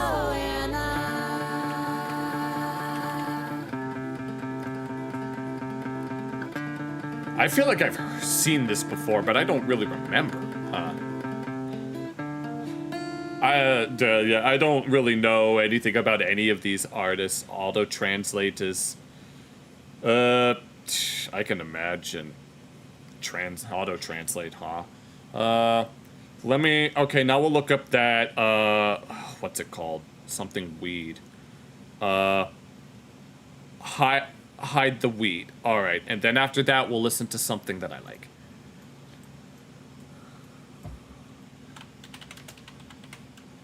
Is it your boy Dirty? And of course, the second thing that comes up is Roblox. Like hell, we're gonna go on Roblox. Yeah, I'm guessing it's this, correct? Yeah, we'll do this, and then we'll look at one of my songs, if that's okay with everybody. I'm sure it is, because I ain't got nothing better to do, yeah. Alright, let's see. We're all just vibing here. Just vibing. We vibing. We vibing. So, okay, I'm just going to assume that, okay. You gotta hide the weed. Where the weed? Oh, I bet you're looking for a man. You're looking for the number man, or the weed man, or the welfare man.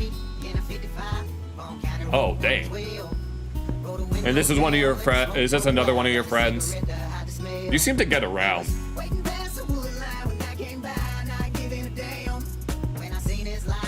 Oh, this is all right.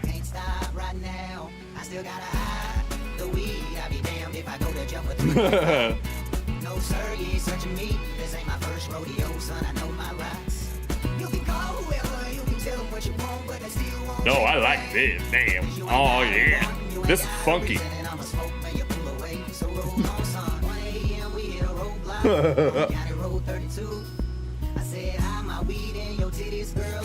Oh, good lord.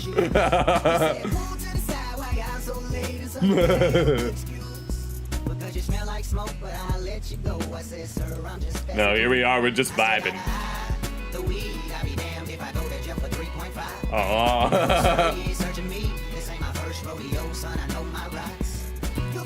Whoops. Almost knocked the water bottle off. Oh yeah. Oh yeah.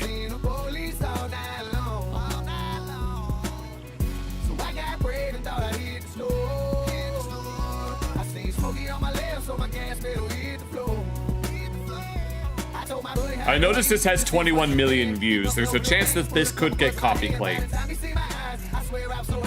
Let me check the licensing. Oh, this one's pretty recent.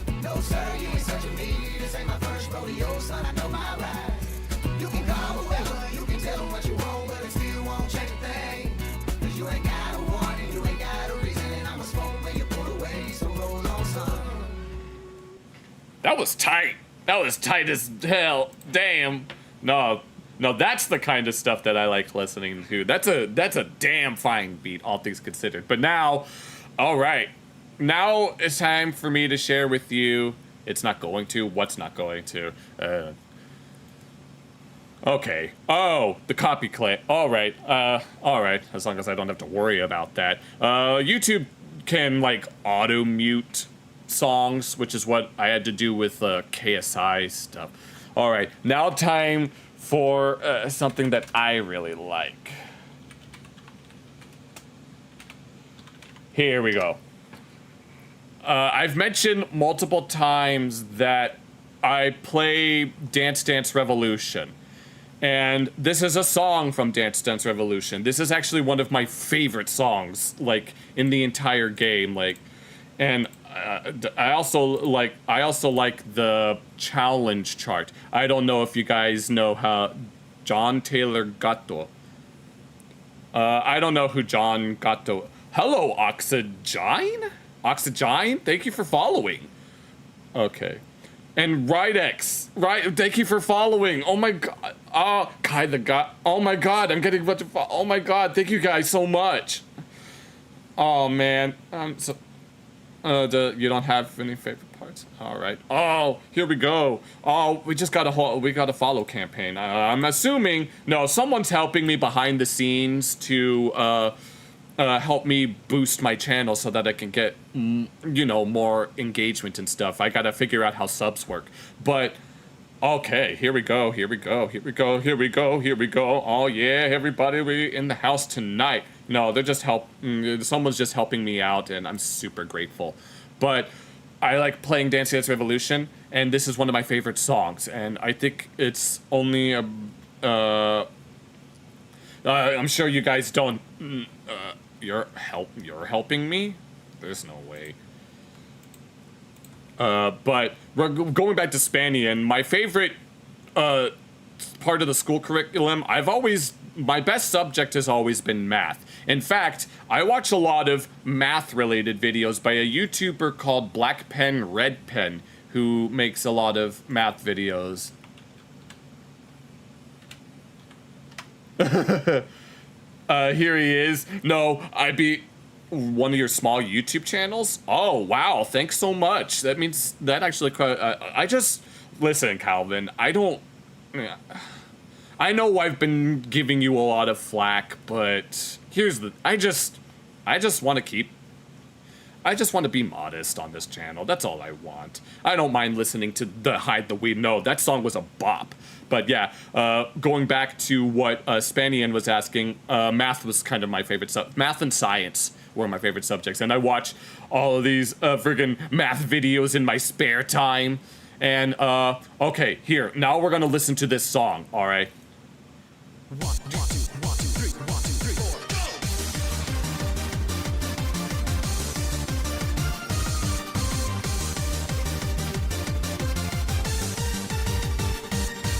1, 1, 2, 1, 2, 3, 1, 2, 3, 4, go!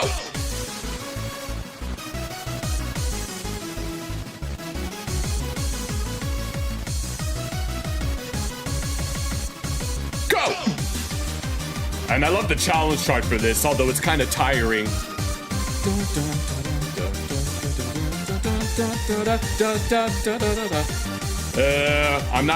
I don't know.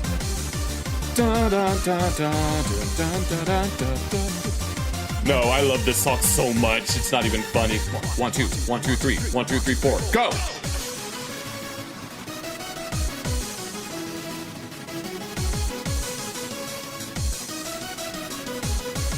I thought you were the guy. I thought all of these followers were from some other people. But, well, there's some people that are working behind the scenes. Hello, Julius.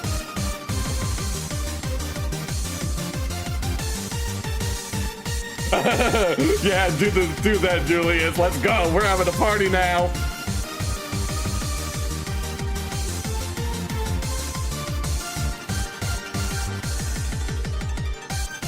One, 1, 2, 1, 2, 3, 1, 2, 3, 4, go!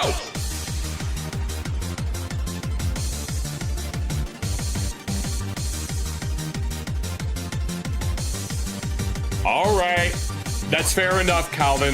Fair enough, but some, and it's not. I don't know. Well, we're gonna have to hammer out the details first, all things considered. I appreciate what you've been doing for me, but you need to... I just need you to practice some restraint. That's all I'm asking for. But, hello, Billy Billy, or Bill's Billy. We're having after this song, just a moment. 1, 2, 3, 1, 2, 3, 4, go!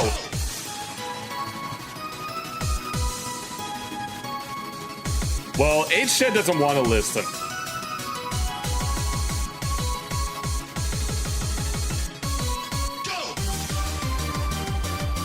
Actually, have one of them gift a sub, and I'll listen to one of your songs.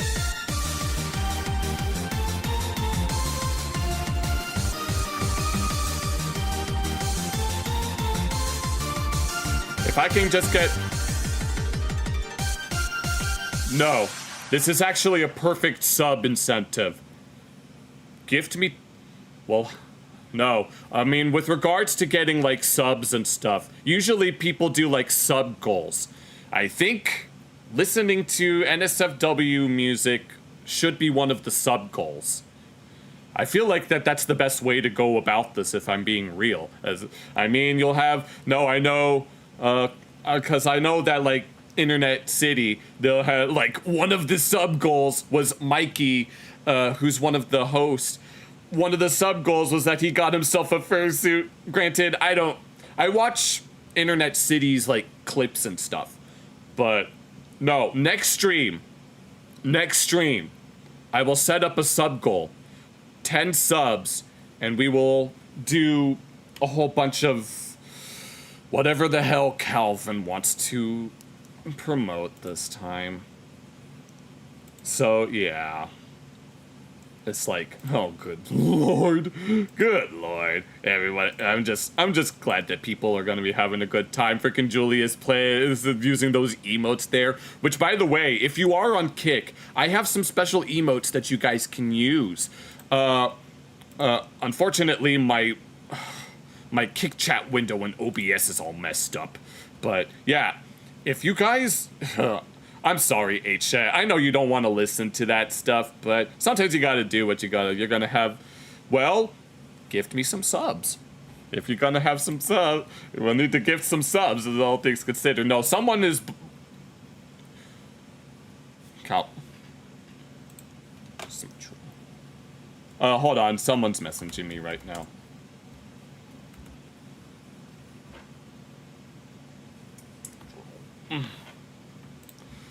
Yeah, but if you guys have some subs that you want to give, no, we'll make that an incentive. That's what we're going to do for the next stream. Just, yeah, I think that's a good idea. That way, everyone gets what they want. All right, I get some subs, and people will get to shill their music.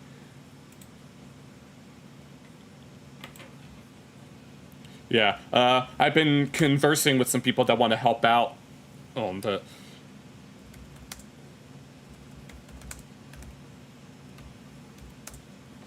Yeah, what are my favorite concepts in mathematics? That's a real good...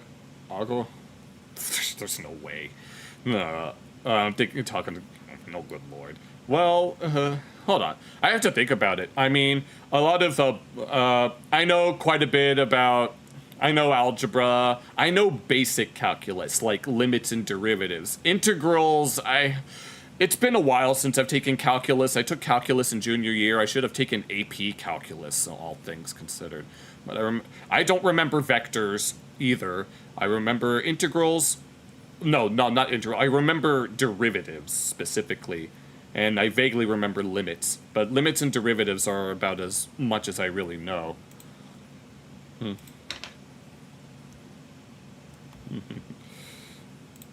So yeah, you want to gift? There's no way that you're gonna gift 500 subs. There's no way. I'm just trying to start out small. Damn it! I'm just trying to start small. Just start out small and make my way up. To a specific what?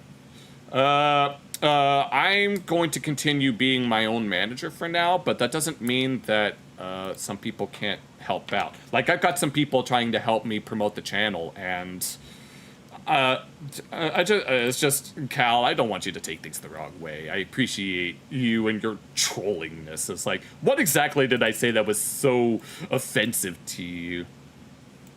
Is it a point?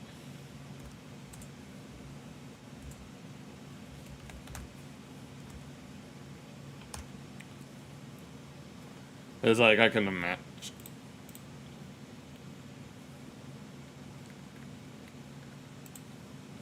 Yeah, it's just like, you know.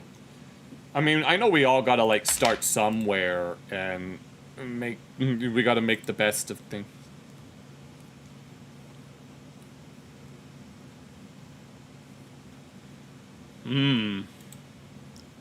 So, okay, I gotta end the street.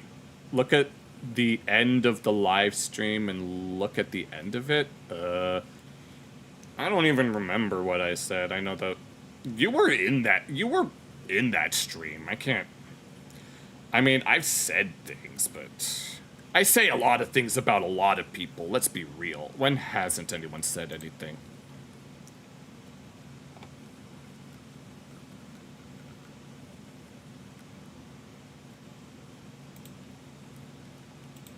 No, I don't really. Well, here's the thing. I had to, like, the stream is still, quote, processing. it's been processing for the past 2 days at this point.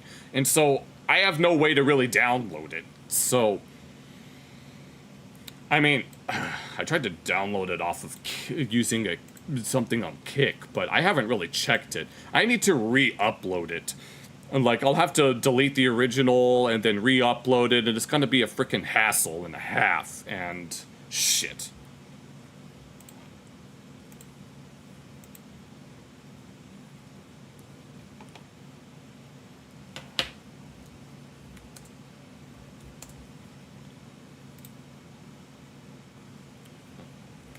Hold on, I gotta...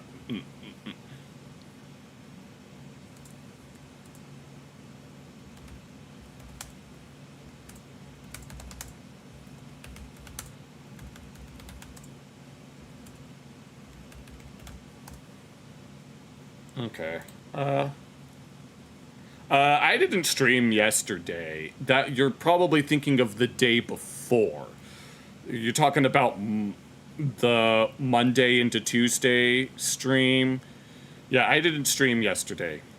I was playing DDR, and I played DDR yesterday, and I got home and I wanted to do some video editing. So I don't exactly remember what I said.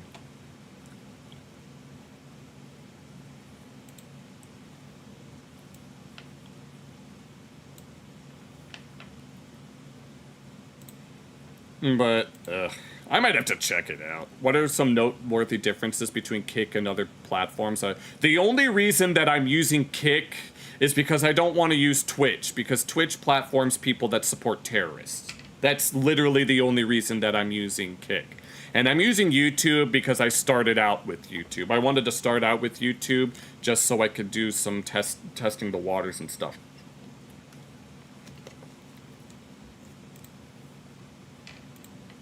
So yeah, no, this will be a good moment to do some final closing thoughts, since I gotta get to bed soon and I gotta converse with the people that are helping me out. Yeah. But yeah, that's why I'm streaming on Kick in particular, because yeah, yes, Kick has been in some recent drama with regards to that boxer and that French streamer, but you know, things happen, all right? But things happen, and there's not much we could do about them. But regarding Twitch, I just don't want to. Not unless Twitch really changes things. If Twitch changes unless Twitch decides to actually enforce its rules with regards to frickin' Hamas, Diddy, Bin Laden, Adolf Epstein, Piker, then I will not be on Twitch anytime soon. I just don't really want to. One more song. I also have to go to the bathroom too. What song? I'm not doing. I don't really.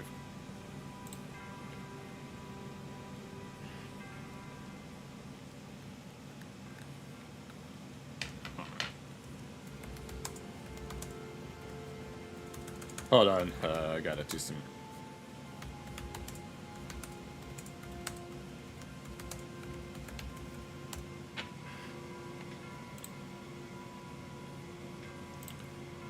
Crashing out? I gotta go to the bathroom. Come on, man, you gotta be like that. Yeah, what song? What song? Just whatever. Just so we can get it the hell over with. Another Tennessee, yeah. No, I can do that. I could do that. I like your Tennessee Reaper alias. It's really nice. I also really like this Hide the Weed song. This Hide the Weed song is lit. Alright, one more song, and then I gotta hit the hay. Alright, to those of you that are still tuning in, thank you for being part of the stream. We got one more thing to do, and...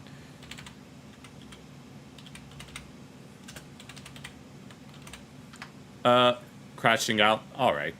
Oh, I thought you were crashing out at me. Oh, good lord. I misread that. No, like that one guy. Alright. Alright, found it. Or, I guess it doesn't. Here, I'll do this one. Think about Lately I've been thinking about crashing out. Foot heavy on the gas, might mash it out. Life moving too fast, might pass me now. Swerving on the edge, I can't back it down. Mind full of demons, I black it out. Try to run from the past, but it drag me down.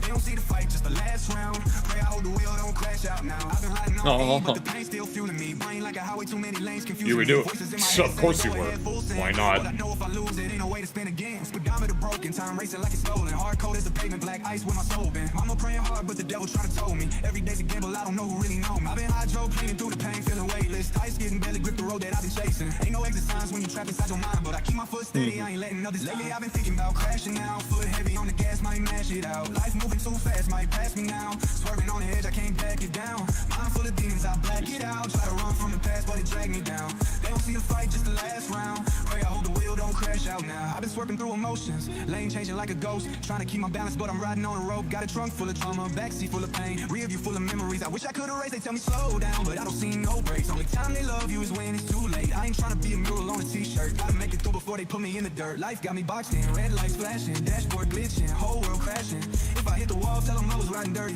Praying for a lane, but the road ain't worthy. They say life's a race, but I've been running in place. All gas, no grace, trying to find me a way. Street lights blinking, my mind still sinking. Trying to keep control, but the wheel keeps tweaking.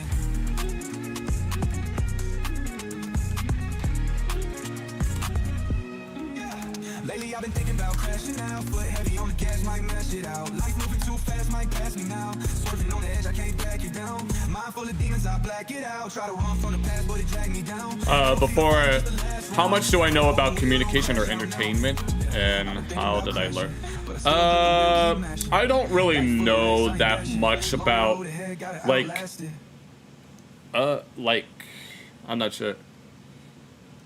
It's based on your problem. I can imagine, Cal. I don't know that much about online communications. I do know that Thugnificent from the Boondocks got a bachelor's degree in communications, but he doesn't go by his government.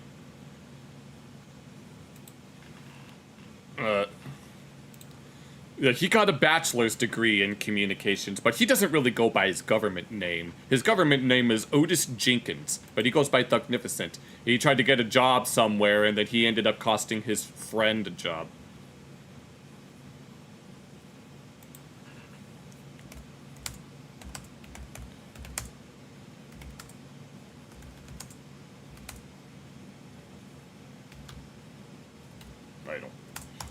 Alright.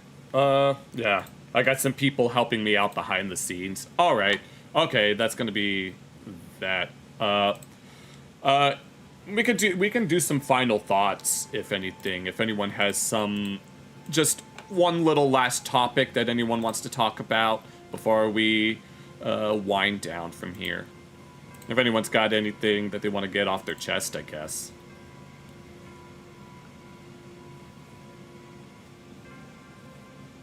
Yeah.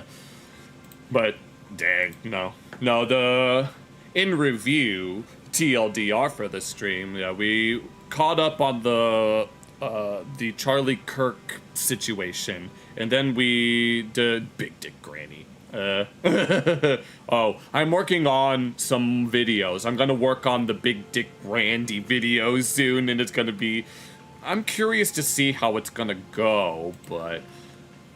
Yeah.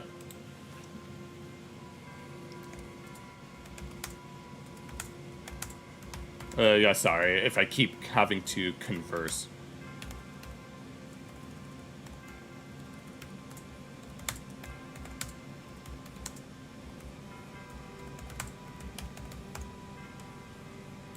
Yeah, we're all gonna die in the end, so you don't care.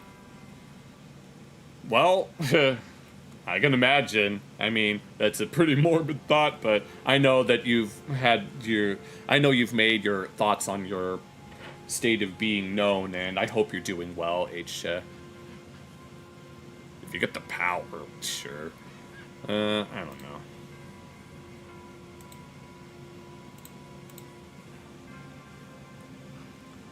No, if it's related to Big Dick Randy, I'm probably gonna. You don't follow online drama? Well, I don't follow it to a T, but I do enjoy more Pegasus's videos. There was another YouTuber that I was watching that also kept up with drama. Okay, good night, H. But I haven't been watching them as of recently for reasons, let's call them. Reasons that part of me wants to dedicate an entire stream to doing, but I don't know if it would feel right to do. But yeah, regarding all that, yeah, we did Charlie Kirk. We watched that one Hassan video that I meant to watch in the previous stream that we did. Lemur Dog. Oh, are you talking about? I don't know what you just said. But yeah, we did that, and then we reacted to a more Pegasus video, and then we decided to have a little dance party, which is maybe that should be the schedule. No, I have a definitive. I want to make sure that I have like a definitive stream schedule. Like for every time I go live, I want to have an itinerary. No, in my head, I want to do like news first, in case there's something like in the news that I feel like is worthy of covering. Unfortunately, I don't know if I'll be able to upload them to standalone videos since my species? I'm a raccoon, which I don't think is... Oh, I get it. It's a play. Oh, I get it. Right, because, ringtail lemurs have the black and white rings. There are other species of lemurs that exist that don't have ringtails. And yes, raccoons are closely related to dogs. They're not that related. They're more related to bears than they are dogs, which is why we're called trash pandas. But, yeah. I say we're called trash pandas, even though this is just a goofy little avatar that I just think is really, really neat. But yeah, I think for like future streams, yeah, the first thing I want to do is cover something in the news, and then I want to do some reactions, and then we can listen to music. That honestly sounds like a plan. That sounds like a really good plan. I don't think I can upload the news-related stuff as standalone videos because I'd have to do that right away, but I could definitely do all the other videos as standalones. It's gonna take a while. I've been meaning to make highlight videos of the second stream, but it's so long. It's 4 hours long. And sexy. I mean, that's how Jackal feels about me. He thinks my avatar is pretty good looking. I mean, it's cute, but it's not Nick Wilde. Oh my god, I can't believe I just said that out loud. Oh well. Anyone got any other like closing thoughts before we end this little experiment that we call trying to get 10 subs and I ain't get shit? Okay, so I think the next time we stream, I need to set some sub goals. We need to set sub goals. The first sub goal, 10 subs, and then we'll listen to NSFW furry stuff. I think that's a fair thing to do, on all honesty, and it's... I'm not reading that out loud. Oh my god, I can't believe I just said that. Oh man, oh man. Oh lord. Oh well. I guess I do that to myself. But if anyone has any closing thoughts before I end the stream, I want to make sure that, yeah, I think I have a good... I'm going to have to plan things out, though. I do want... No, Spanian, I do want to do more intellectual conversations. That's what I've been wanting. That's what we were able to do on Saturday. We had very deep discussions with, like, Aisha and Jackal, I think. Yeah, Aisha was talking about their mental state, and I was talking about some of the things that I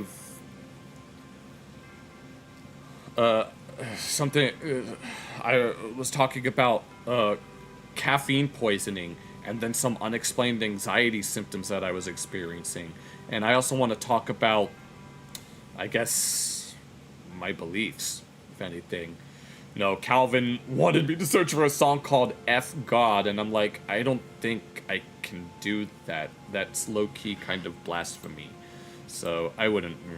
I just didn't feel comfortable with that. But I like that Hide the Weed song. That Hide the Weed song was absolute bop.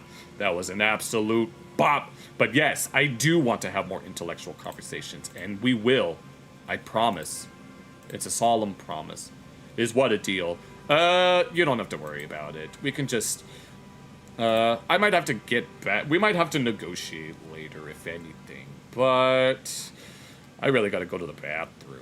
So, I mean, I don't even know how, like, gifted... Like, in order for me to get verified, I need people to sub me of their own volition.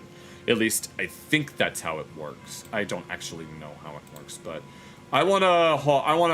I'm collaborating with some people to help promote the channel. I want to make sure that, they have a say. Wait, what did I say? What did you say? I don't know. Keep tuning in to... You'll keep tuning in. Bye-bye. All right. Thank you, Spanian. Thank you for joining us. But I gotta talk with the people that I'm working with before I can really make any commitments, if you know what I mean. Yeah, I just want to make sure that the account is doing well. So yeah. Anyway, if nobody has anything else, I think this would be a good moment to sayonara. Well, not sayonara. Sayonara implies that I'm never coming back, but I'll be... Yeah, I read that, but I have to work it out with some people that I'm collaborating with. Then we could just do like a little coordination, but we'll see what happens. I should be back tomorrow since this stream, it's mostly just React content, so it should be easy to edit. But tomorrow, we can definitely do some other things. Alright, H-Shed, thank you to both Kick and YouTube. Thank you guys so much for watching. I'm a little tired, and I really gotta go to the bathroom. And, well, yeah. Take care. Thank you all so much.